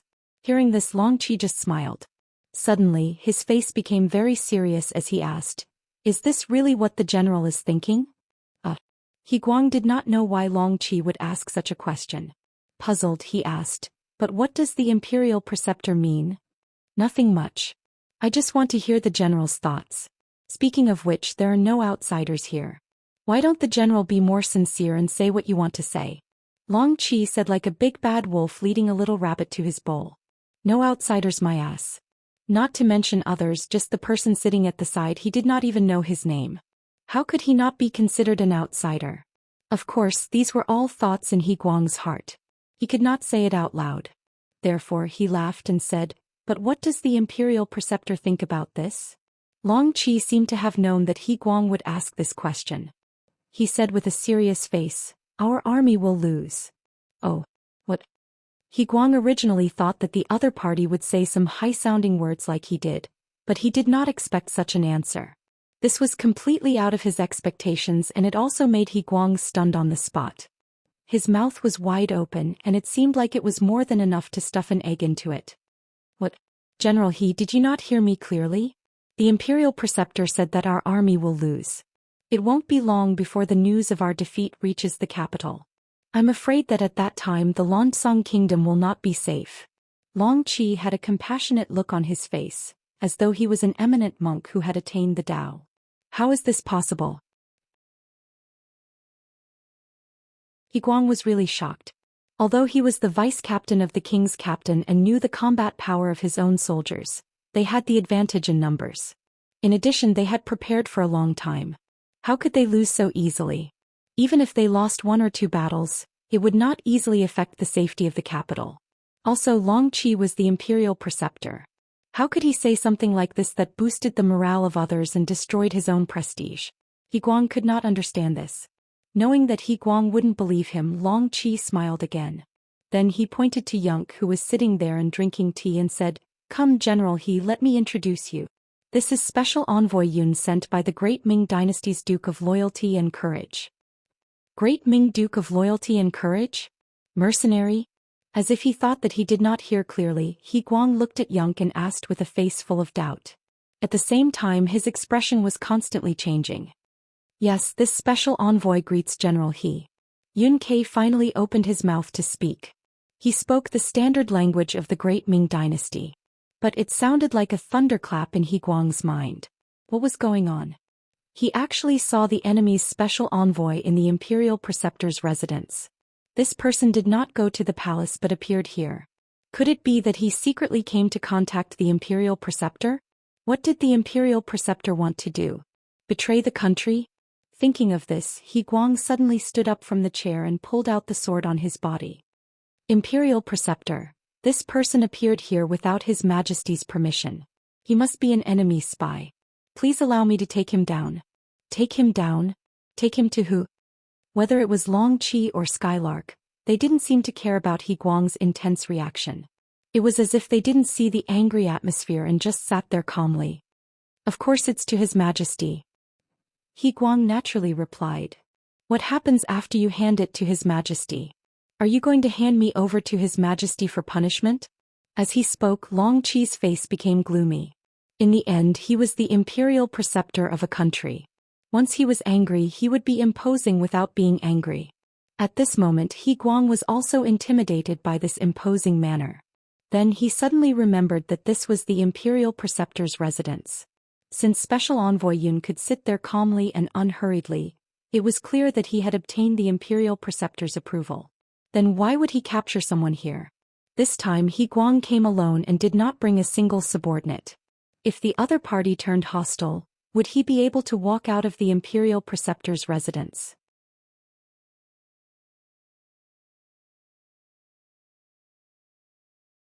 Chapter 586.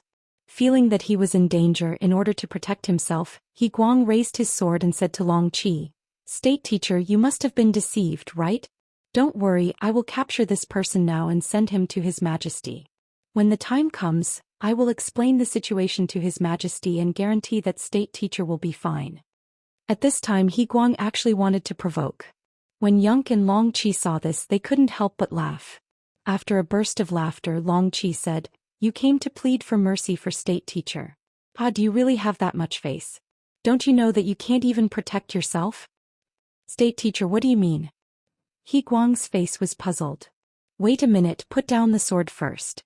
You make people feel uncomfortable looking at you." Without waiting for state teacher to answer the question, Yonk opened his mouth. "Why should I put down the sword just because you told me to?" He Guang looked at Yonk with a sneer. Why do you have to do this?" Yonk shook his head and reached for his waist to take out a pistol with a silencer. After gently unlocking the safety, he casually fired a shot. The sound was effectively blocked, but the bullet was not blocked. It flew out of the barrel and hit the sword. At such a close distance, the powerful force made He Guang, who was not prepared, have to let go of the sword. With a clanking sound, the sword fell to the ground, scaring He Guang and making him break out in a cold sweat. He had long heard that the mercenaries had powerful guns, but he never had the chance to see it. Now that he finally saw it, it was indeed powerful. But after a moment of distraction, He Guang wanted to lower his head to pick up the sword, but he saw the carpet under his feet suddenly shake. Another bullet hit his feet. "General He, seeing that you are a hero, I want to have a good talk with you. If you refuse a toast only to be forced to drink a forfeit, then I do not mind that the next bullet will hit your body. You will undoubtedly die." Yonk's voice spread in the banquet hall. He Guang's body stood there as if his acupoints were pressed. He did not dare to move an inch. Sure enough, it was a powerful firearm that could fire a second bullet at any time. Did that mean that it could fire a third or fourth bullet? Just as He Guang was pondering over this problem, the voice of State Preceptor Long Qi sounded in his ears. All right, General, he is not an outsider. Come and sit down to talk." He Guang didn't know if the next bullet would hit him, so he might as well sit down and listen to what the other party had to say before making a decision. When he finally sat down, Grand Preceptor Long Qi said to him calmly, "General He, you are also a talent of your generation. Don't you know that a great disaster is about to befall you? Please enlighten me, Imperial Tutor."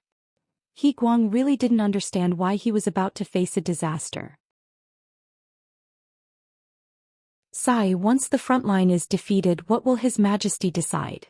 I'm sure he'll use the power of the King's Guards to counterattack. Who do you think is the leader of this group? It couldn't be that idiot Emoda himself, right? His Majesty probably wouldn't allow that. But when a general leads an army, can you guarantee victory? The hundreds of thousands of people in front of you are no match for the mercenaries. What can you do with the few people in your hands? If this isn't a great disaster, then what is?" He Guang really wanted to deny all of this, but he knew that what the state preceptor said was true. Emoda's ability was limited, and His Majesty knew this as well. However, considering that this person was still very obedient, it was naturally not bad to raise him as a loyal dog. However, such a dog could not be released to bite people because he did not have the ability to do so. At that time, it would be inevitable for him, the vice-captain, to lead the army. To lead the army was naturally something that every general hoped to do. However, just as the state preceptor said, the hundreds of thousands of soldiers in front of him were no match for the mercenaries. How many men could he bring out? The entire King's Guards only had 20,000 people. How could they defeat the mercenaries? If that wasn't courting death, then what was? However, at that time he would have to do so regardless of whether he was willing or not. If he agreed, he would die on the battlefield. If he didn't agree, he would very likely be taken down by Emoda. No matter what the outcome was, there wouldn't be a good ending. Layers of cold sweat began to flow out of He Guang's head. Previously, he didn't think that the army in front of him would be defeated, so he didn't consider these things. But now that it was pointed out, he realized that the situation was already so dangerous. Of course, the so-called danger would only appear when the army in front of him was completely defeated. If they didn't lose, if it was only a small defeat, then all of what the state preceptor said wouldn't happen and he wouldn't be in danger. He Guang was still deep in thought when Skylark, who was sitting there playing with a pistol in his hand, spoke. General, after the state preceptor's recommendation, we found that you are indeed a character. Therefore the Duke of Loyalty said that if you are willing to surrender, he will use you heavily. You know General Hong Jin of Yunnan province, which is the original Jiaoji country, right? In the past he was just a deputy general with a low status.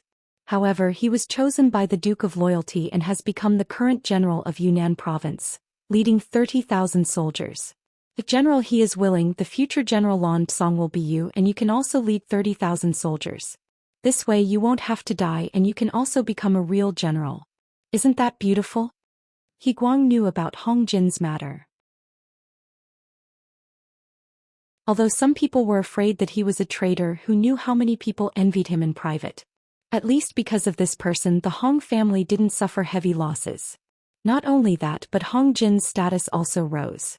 It was said that the Duke of Loyalty gave him an annual salary of 100,000 taels of silver.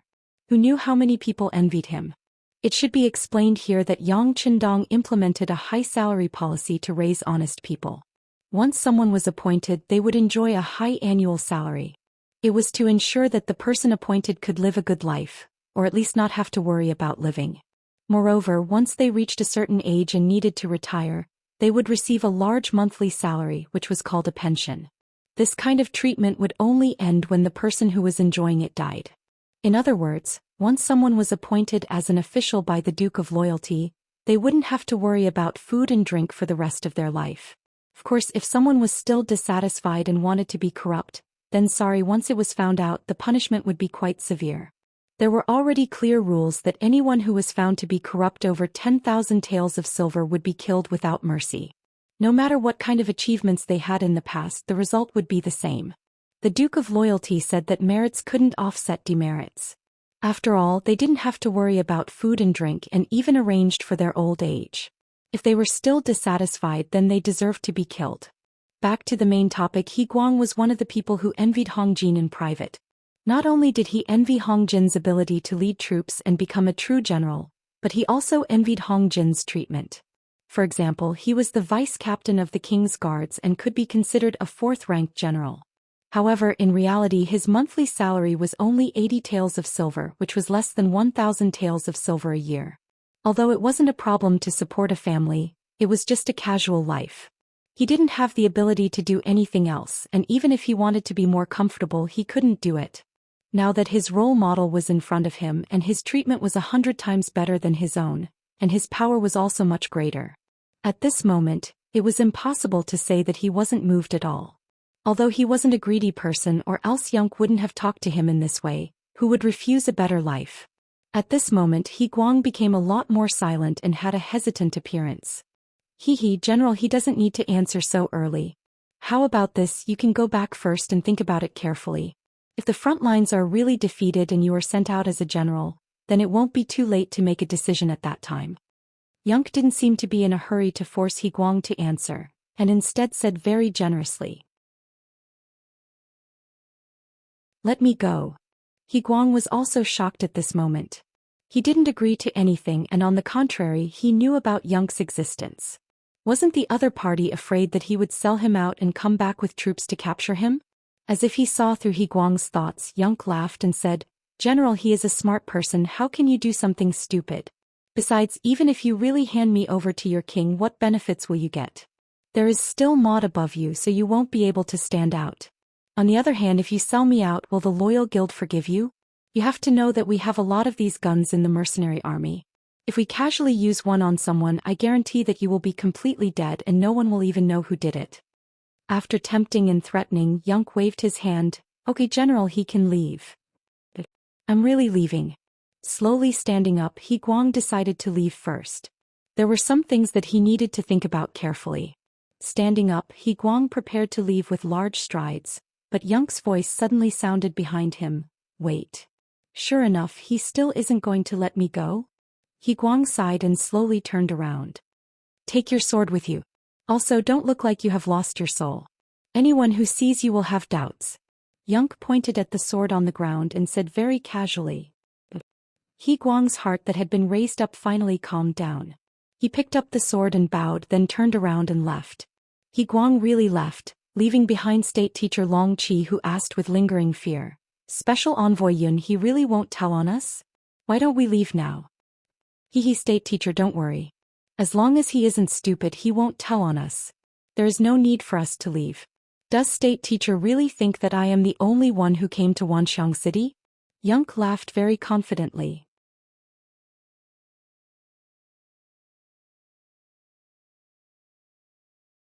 Chapter 587. The more confident Yang was, the more confident Long Qi became. He chuckled when he heard what Yang said. That's right. He wasn't even afraid of Yang. What was there to be afraid of? Something really happened, he could just say that he was being held hostage. With his status as the state preceptor, there was still a lot of room for negotiation. As Yang expected, He Guang was a smart person. He didn't choose to report it immediately. Instead, he decided to look at the situation first. Especially when he saw the deep mark made by the bullet on the saber, he didn't have the thought of reporting it. Just as they said, there was no benefit in reporting it. On the contrary, he would be targeted by the mercenaries and be in danger at any time.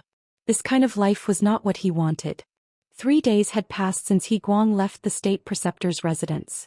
3 days later, the latest news finally came. The front army was defeated. General Sang Wenla had no choice but to retreat to Sangnu City and ask the king for reinforcements. As soon as the news reached the capital, it was chaotic. The court was even more chaotic. All the officials looked scared, as if they were worried that Sangnu City would not be able to be defended. If that was the case, wouldn't it mean that the capital would be in danger? Wouldn't it mean that the Lansang kingdom would follow in the footsteps of Jiaoji and be destroyed? It was impossible for others to say that a country would be destroyed. Even in the powerful Ming dynasty, they would only make you submit and would not occupy your territory. This was because in the eyes of the people of the Central Plains, these were all barren lands and did not have much value. However, the mercenaries were not. Their appetite was extremely good. They really did not care about meat and fish. They could really do things that could destroy a country. Under the lead of State Preceptor Long Qi, all the civil officials asked the king to send troops to reinforce Sangnu City. Looking at the same scene below, King Paiyasai felt a headache coming on. Send troops, send troops. He also wanted to send troops, but there had to be troops to send. But now, other than the 20,000 king's guards beside him, there were no extra troops. Even if he went to recruit troops now, it would still take time. Your Majesty, please send troops quickly. No matter what, you can't let the mercenaries pass Sangnu City. Once that happens, the country will be in danger. Long Qi continued to plead on behalf of the officials. Yes, Your Majesty, please send reinforcements quickly. The civil officials below all cooperated and asked in unison. At this point, even Paiyasai could not stop them. Moreover, he knew that if the frontline army was defeated, his 20,000 king's guards would not be of much use. Since that was the case, it was better to support the front line first. Then they would recruit soldiers from all over the country. Hopefully they would make it in time. All right, this king will immediately send troops. Under the immense pressure, Paiyasai finally made a decision. Of the 20,000 king's guards, only 5,000 remained. The rest were handed over to the vice-captain, hoping that he would be able to help Sang Weng and turn the tables around. The army at the front had indeed been defeated, and he had indeed been appointed as the commander of the army. All of this was within the expectations of Special Envoy Yun. The moment He Guang received the military order, he ordered a few of his trusted subordinates to gather the troops while he himself headed straight for the imperial tutor's residence. To the outside world, they were here to ask about the logistics, but in fact they were here to see the special envoy. The three of them met again. Although it had only been 3 days, many things had changed. At this moment, He Guang was less arrogant and more respectful. Special Envoy Yun, this general is willing to surrender. Please tell me what to do next. Well said, well said. Yunk smiled and reached into his pocket. This time he did not take out a flintlock but a bunch of banknotes. There were banknotes with denominations of 100, 200, 500, 1,000, 2,000, 5,000 and 10,000. There were over 100 banknotes which added up to 500,000. After taking out the banknotes, Yunk placed them in front of He Guang. General He, take these and bribe all the Kiliarchs, centurions, Decharches and Decharches. This army will be the foundation for you to establish yourself here in the future. This is all for me. It was the first time He Guang saw so many banknotes, so he looked a little excited. Sorry, there is nothing for you here. These are all for your subordinates. As for you, this is the only one. Skylark chuckled and took out another piece of paper from his bosom. Written on it was 200,000 taels of silver. Handing the banknote to He Guang, Yunk said, 100,000 is the reward for you joining the Duke of Loyalty. The other 100,000 is your annual salary for the next year. Now take it. People worked first before they were paid, but the Duke of Loyalty paid first before he worked. Speaking of which, the payment was the same but the feeling it gave was completely different. Holding the gold and silver in his hand, He Guang was really moved at this moment. With a plop, he knelt in front of Yunk. Special Envoy Yin, thank you for your trust. Don't worry, this general will not let you down. All right, this kneel will wait for the Duke of Loyalty to come. Skylark chuckled. With this kneel, this task could be considered completed. He believed that the sixth young master would definitely praise him. The Duke of Loyalty is coming here? Wasn't I the one who brought people to Xianxia City? He Guang was puzzled and confused. Yunk and Long Qi looked at each other and smiled. However, no matter how you looked at it, Long Qi's smile was a little forced. It was not his fault. Who would have thought that the army at the front line would be defeated so miserably? When he heard the latest news from Yunk, he was shocked. While laughing, Yunk said to He Guang, who had already stood up, General He, you still don't know, right? Xianxia City has already been breached. The Duke of Loyalty is leading the army to Wuxia City. Not only that, there is already a group of mercenaries lying in ambush outside the city. They will work together with General He to solve the problem inside Wuxia City. The time is set for tonight. At that time, General He will be in charge of opening the north gate. There shouldn't be any problems, right? It was indeed the first time He Guang heard this news. He was really shocked. He did not expect that the moment the news of Xianxia City being besieged, the city had already been breached. What was even more unbelievable was that the mercenaries had already arrived at the city without him knowing. At this moment his legs trembled and he almost knelt on the ground.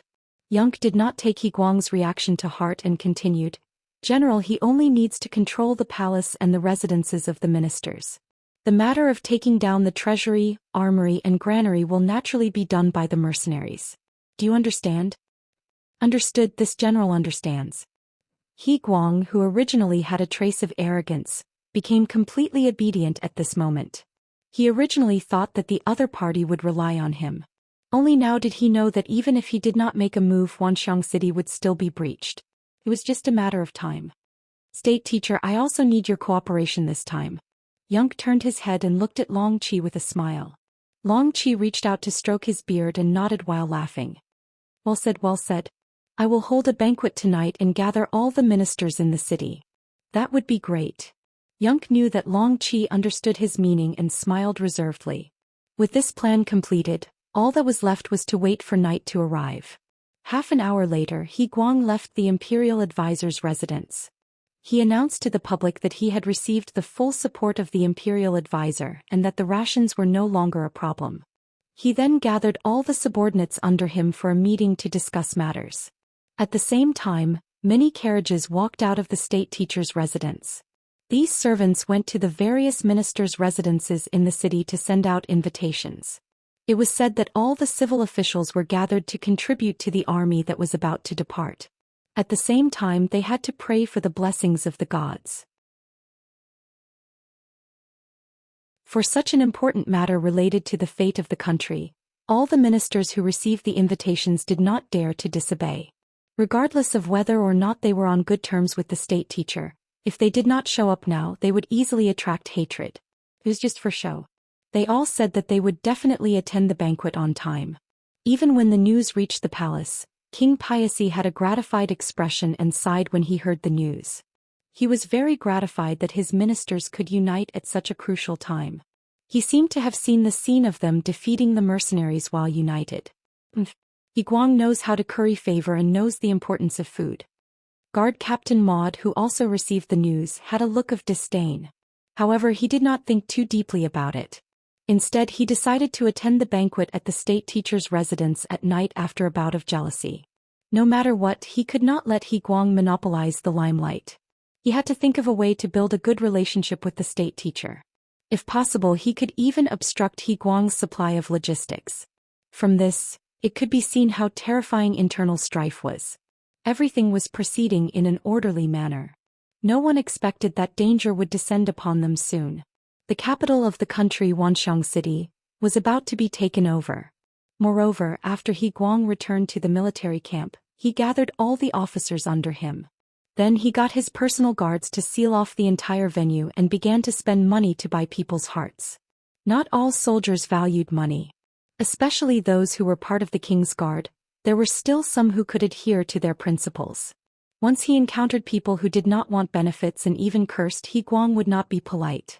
With just a glance, his personal guards rushed up and killed those who did not know what was good for them on the spot. After killing more than 10 people, the smell of blood was extremely pungent. Only then was this wave of resistance suppressed. When everyone saw that resistance was a dead end and that surrendering would not only allow them to live, but also receive money, many people wavered and signed the oath. Once they signed, it would be difficult for them to go back on their words. Guang had said that he would announce this agreement to the world later. If anyone still had second thoughts, they would be in trouble and might even be assassinated by the mercenaries in the future.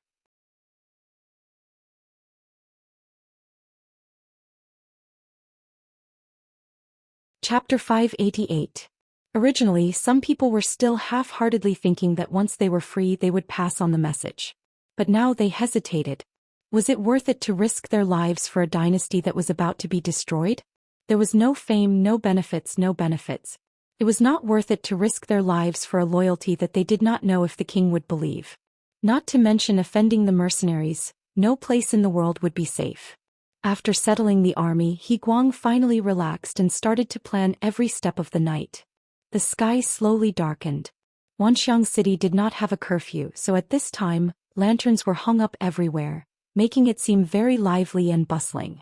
Especially at the imperial tutor's residence tonight, it was full of guests. Carriages arrived one after another, and the sound of greetings could be heard. Imperial tutor Long Qi was personally welcoming the guests at the door, giving them enough face, making everyone's face even more radiant. Looking at everyone who had a face that showed concern for the country and its people. After waiting for more than 2 hours and not seeing any guests, Long Qi patted his back and said to the housekeeper behind him with a tired look, "You can close the door now. Without orders, no one is allowed to enter and no one is allowed to leave." "Master, don't worry, I know what to do." The butler nodded. This old man who had followed the imperial tutor for decades naturally knew what to do, and even knew what might happen next. The ministers were surrounded and the army camp also started to move. The first step was to surround the 5,000 king's guards that had not been assigned to them. Fortunately, their guard Captain Emoda had already gone to the imperial tutor's residence for the banquet. Without a leader, it was not very troublesome to deal with them. The second step was to surround the palace, and no one was allowed to enter or leave without orders. This was equivalent to cutting off the connection between the king and others. The third step was to open the city gates and let the mercenaries outside the city in. The first step of the plan was to surround the camp of the king's guards with 8,000 soldiers. Then, under the protection of a group of personal guards, Guang walked into the camp with the emperor's fake decree in his hand, and said that these 5,000 soldiers would also be under his leadership. Many of these 5,000 people were Emoda's trusted aides. When they saw that their master did not appear, they felt that something was wrong. Some of them were bold enough to look at the Wang Yu in Guang's hands to determine if it was true or false. "With your status, what right do you have to see Wang Yu? I think you're clearly using this opportunity to rebel. Guards, take him down." Guang would not reason with anyone. With the military power in hand, he only needed to rely on his own strength to push through. A group of personal guards swarmed forward. Anyone who refused to comply would be killed. Blood flowed like a river.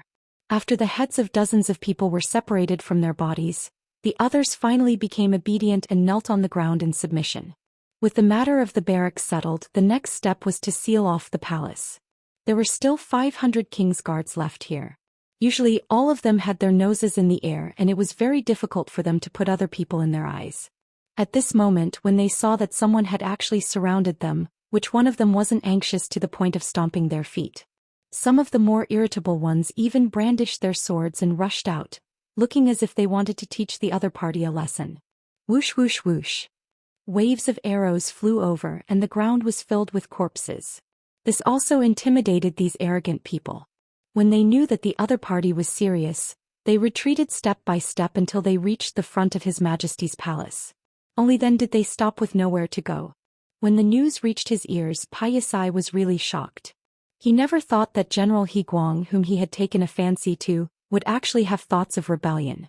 Usually this person looked very reliable. As the king of a country, he also had his own pride. Before the matter was finalized, he still wanted to work hard. Thus, under the protection of a few guards, he wanted to go out and see He Guang.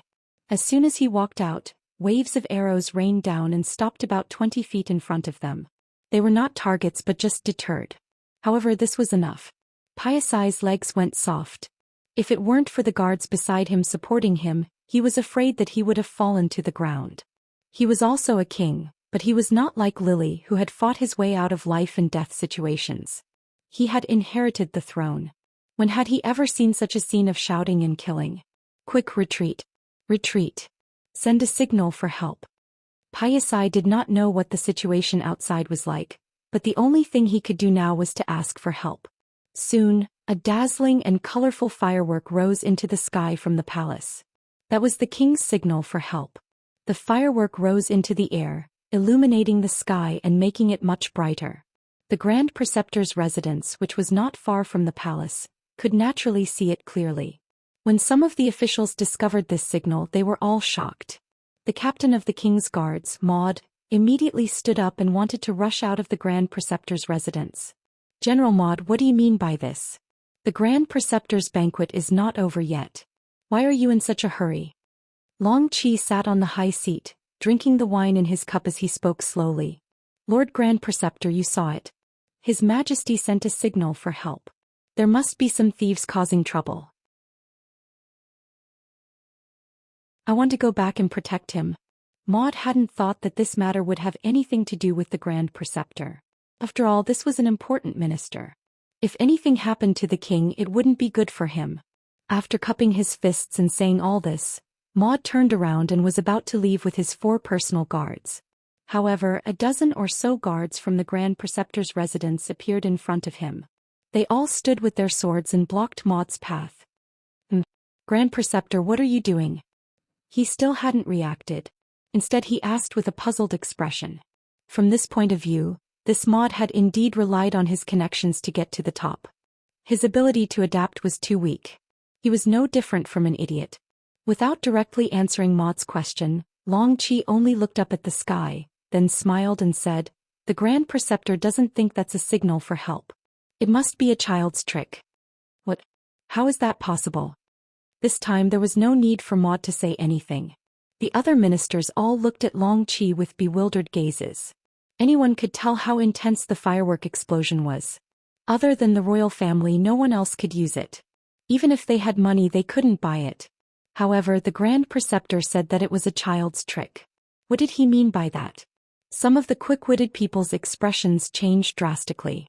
They thought to themselves, could it be that the Grand Preceptor was going to rebel? Could it be that he wanted to take the opportunity to rise to the top? Or had he already joined the mercenaries? If it was the former, it would be better. No matter what, they were still ministers. Whoever became the emperor would need the help of their ministers. Just by being able to come to the Grand Preceptor's residence today, their status in the future would not be too low. But what if it was the latter? Once the mercenaries took control of this place, what else could they do? That was not changing the royal family but changing the dynasty. A great purge was unavoidable. Could they still be as high and mighty as before? More and more people thought of what might happen, and more people looked at Long Qi with a different gaze. At this moment Maud finally understood. He suddenly pointed his finger at Long Qi and said, You actually want to rebel? Nonsense. Which eye of yours saw the Grand Preceptor rebelling? Long Qi snorted angrily. Although he controlled the entire scene, he didn't want to cause any more trouble before the mercenaries arrived. Of course he wouldn't admit that he was rebelling. Seeing that Long Qi was still pretending at this time, Maud was also very angry. He pointed his finger and said, All right, if you're not rebelling, then do you dare to let this general out? Maud had already thought it through. No matter what the Grand Preceptor's actions were, he would definitely mobilize an army to annihilate the Grand Preceptor's residence this time. In any case, this person had already walked together with He Guang, so he was his enemy. He would rather kill the wrong person than let him go. How could this little thought be hidden from Long Qi's eyes? To be able to become the Grand Preceptor, his IQ was definitely extremely high. He chuckled. Right now, this is a banquet held by the Grand Preceptor. The purpose of this banquet is to solve the various difficulties of the general at the front. Right now we haven't even talked about the proper matters, so no one is allowed to leave. After casually finding a reason, Long Qi returned to his seat. In any case, this place was already under his control. It was impossible for Maud and his 4 personal guards to kill their way out. Come everyone, drink. Don't let such a small matter affect everyone's elegance. As he spoke, Long Qi really raised his cup to everyone. At this moment he had no choice but to lower his head under the eaves. After a moment of hesitation, the other ministers raised their cups one after another. In their opinion, no matter what the outcome was, falling out with the Grand Preceptor now would not result in a good outcome. Didn't you see that more and more soldiers were appearing in the surroundings? Each of them held a large blade in their hands and had a fierce look on their faces. It was as if they would fight and take someone's life at the slightest disagreement. In order to stabilize these officials, he didn't want them to cause trouble. Long Qi had specially borrowed 500 soldiers from He Guang. With these 500 people, it was enough to stabilize the situation here. Maud was still angry in his heart, especially when he saw that the soldiers who appeared were actually from the king's guard. Long Qi's heart was as clear as day. However, it was precisely because of the appearance of these people that he had no choice but to cower. This was because what he saw in the eyes of these soldiers was not the reverence of seeing their general. Instead, their faces were filled with killing intent. Relying on nepotism to get to the top, it was naturally easy for Emoda to use his connections to intimidate others. He could even act out his true colors. However, if one were to talk about fighting to the death, then he did not have the guts to do so.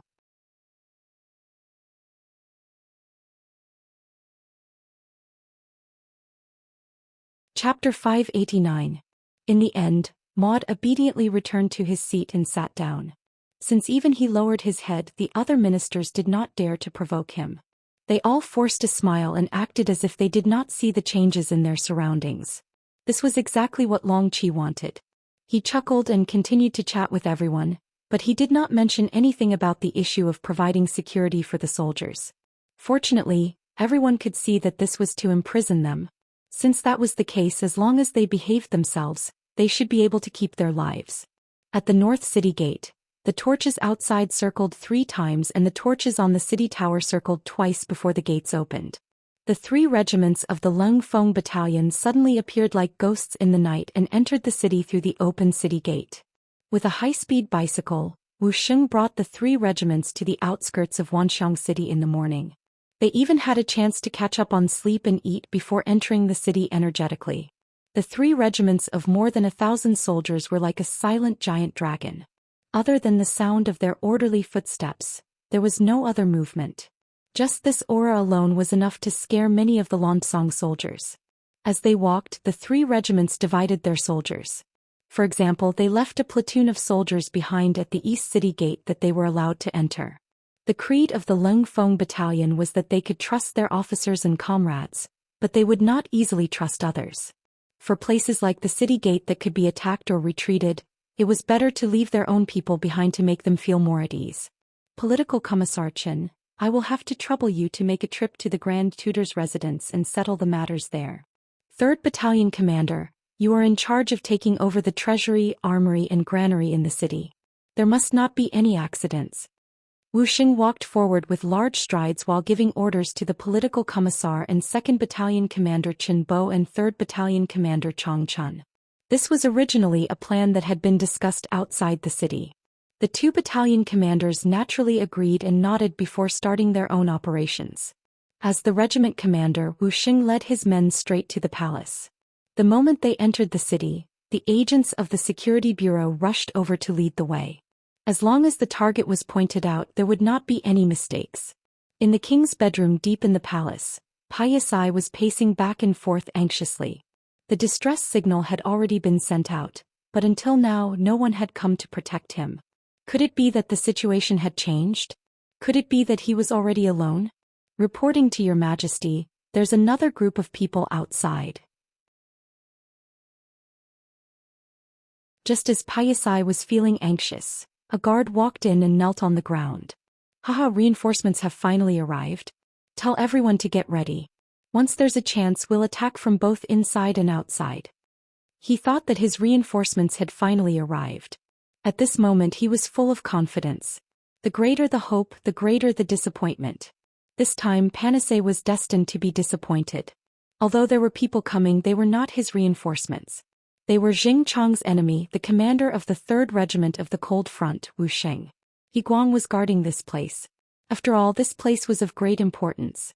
After knowing that the mercenaries had finally arrived, he tidied up his uniform and went to greet them. You are He Guang? Wuxia walked up to a general in armor and asked in a condescending manner. Yes, I am He Guang. He did not know why, but when he saw Wuxia he felt a strong sense of oppression. There was even a murderous aura coming straight at him. This was a natural result of killing too many people on the battlefield. It was not something that He Guang, who had always stayed in the palace, could compare to. Oh, you've done well. Let me introduce myself. I'm the commander of the 3rd Regiment of the Cold Front, Wuxia. You can call me Commander Wu. Alright, how's the situation? He continued to ask as he walked, but his eyes were observing the surroundings intentionally or unintentionally. Although the Security Bureau's intelligence said that He Guang was trustworthy, before the overall situation was settled, he should not let his guard down. When he heard that the other party was the commander of the Cold Front, He Guang immediately felt his aura weaken. In the past few days he had learned about the mercenaries from various sources. He also knew that the Cold Front was the most powerful force among the mercenaries. Now that a commander had appeared, how could he not be nervous? Commander Wu, your majesty, no. Pasha is in the front yard of the palace. He still has a few hundred guards under him. Their skills and combat strength are not bad. He Guang gave a simple introduction of the situation. However, when Wuxia heard this, he did not think much of it. Their combat strength is not bad. Then I would like to see their strength. Come, where is the commander of the 4th Company? I'll give you 2 incense sticks, time to beat them into submission. If you can't complete the mission, you're not allowed to eat meat for a week. Yes. As soon as he shouted, a loud voice answered. Then a team of 100 people separated from the main force and approached the palace. Oh right, the 4th Company is the lowest company of the 3rd Regiment of the Cold Front. It's not the strongest. Wuxia said casually when he saw the 4th Company respond. This was a low-key show-off. However, He Guang still could not understand the meaning of this sentence. After all, the 4th Company had not shown their prowess yet. In his eyes, whether they were the strongest or not was not clear. However, it was only when the real battle began that he understood. Especially in the dark night, when he saw the flying flames and deafening gunshots. Most importantly, the scene of people falling to the ground in the depths of the palace shocked him completely. With He Guang's strength, it would not be too difficult for him to eliminate these 500 people, but it would not be so easy. How was this a battle? It was a massacre. Every time a gunshot rang out, there would always be people falling to the ground. It was as if a spell had been cast on them. It was incomparably accurate. Although it was said to take 2 incense sticks time, in just 1 incense stick's time, the king's bedroom was hung with a white flag. There was no other way. In just a short while, more than 200 people had died. They did not even see the enemy's appearance. How were they going to fight this battle? This was clearly not a battle but a waiting for death. He Guang's face was filled with shock. He wondered what would happen if he were to be the one leading the army. Wuxia had said that this wasn't their strongest attack. Wu Xing had said that this wasn't their strongest attack. He Guang's face was filled with shock. He wondered what would happen if he were the one leading the army. It seemed that no matter how he thought about it, he could not change the outcome of being slaughtered. He Guang's expression changed drastically. All of this was seen by Wu Xing from the corner of his eyes. He could not help but laugh. He had already learned from the security bureau that this He Guang would become a general like Hong Jin. If he did not beat him up once and for all and subdue him, it was inevitable that some unexpected problems would occur in the future. Presumably, after experiencing what happened today, He Guang would have to think carefully about any thoughts he had. The white flag was hung high and the gunshots stopped. Then King Paisai walked out under the protection of a group of guards. Let's go. Let's welcome the surrendered king. Hee, this is not the first time we welcome a surrendered king. Of course it won't be the last. Wu Xing's heroic voice rang in everyone's ears. Naturally, the cold vanguard soldiers all puffed out their chests and looked proud. He Guang and the others' eyes were also shining. This was a real army, the strongest army. Now they were on the same side. Just thinking about it made them excited. The Grand Preceptor's residence. The banquet was still going on and it seemed to be very lively. There was no other way. They were already surrounded and their lives were already in the hands of others. If they did not drink now, when would they? Of course, no one would be stupid enough to really get drunk. After all, to them, drinking at this time was also a kind of mission or even an act. Ba ba ba. Ba ba ba. Suddenly, concentrated gunshots came from the streets outside the mansion. It was the sound of the 3rd Battalion attacking the treasury, the armory and the granary. As soon as the gunshots rang out, the banquet hall naturally heard it. Some people could no longer sit still. There was no movement. He could still pretend to be an ostrich and pretend that he did not know anything. However, gunshots rang out. How could he pretend? Immortal suddenly stood up. Because his movements were too big, he actually knocked the pot of wine in front of him to the ground. However, he did not feel it at all. Instead, he looked at Long Qi and said, "Lord Imperial Preceptor, are children still playing now? Oh, maybe they're the ones setting off firecrackers." Hearing the gunshots, Long Qi knew that the mercenaries had entered the city. At this moment, Long Qi's heart calmed down. When he looked at Immortal, he was naturally even more fearless. "You're bullshitting." Long Qi's ability to lie with his eyes wide open infuriated Immortal. He could no longer hold it in and started cursing loudly. "Bastard Immortal, clean your mouth. Otherwise I don't mind sealing your mouth." What kind of status did Long Qi have? At this moment, victory was in his grasp. How could he be afraid of the other party's threats and intimidation? "You dare." Knowing that there was no way out, Immortal also showed his ferocity. He did not flare up just now because he also held on to a sliver of hope.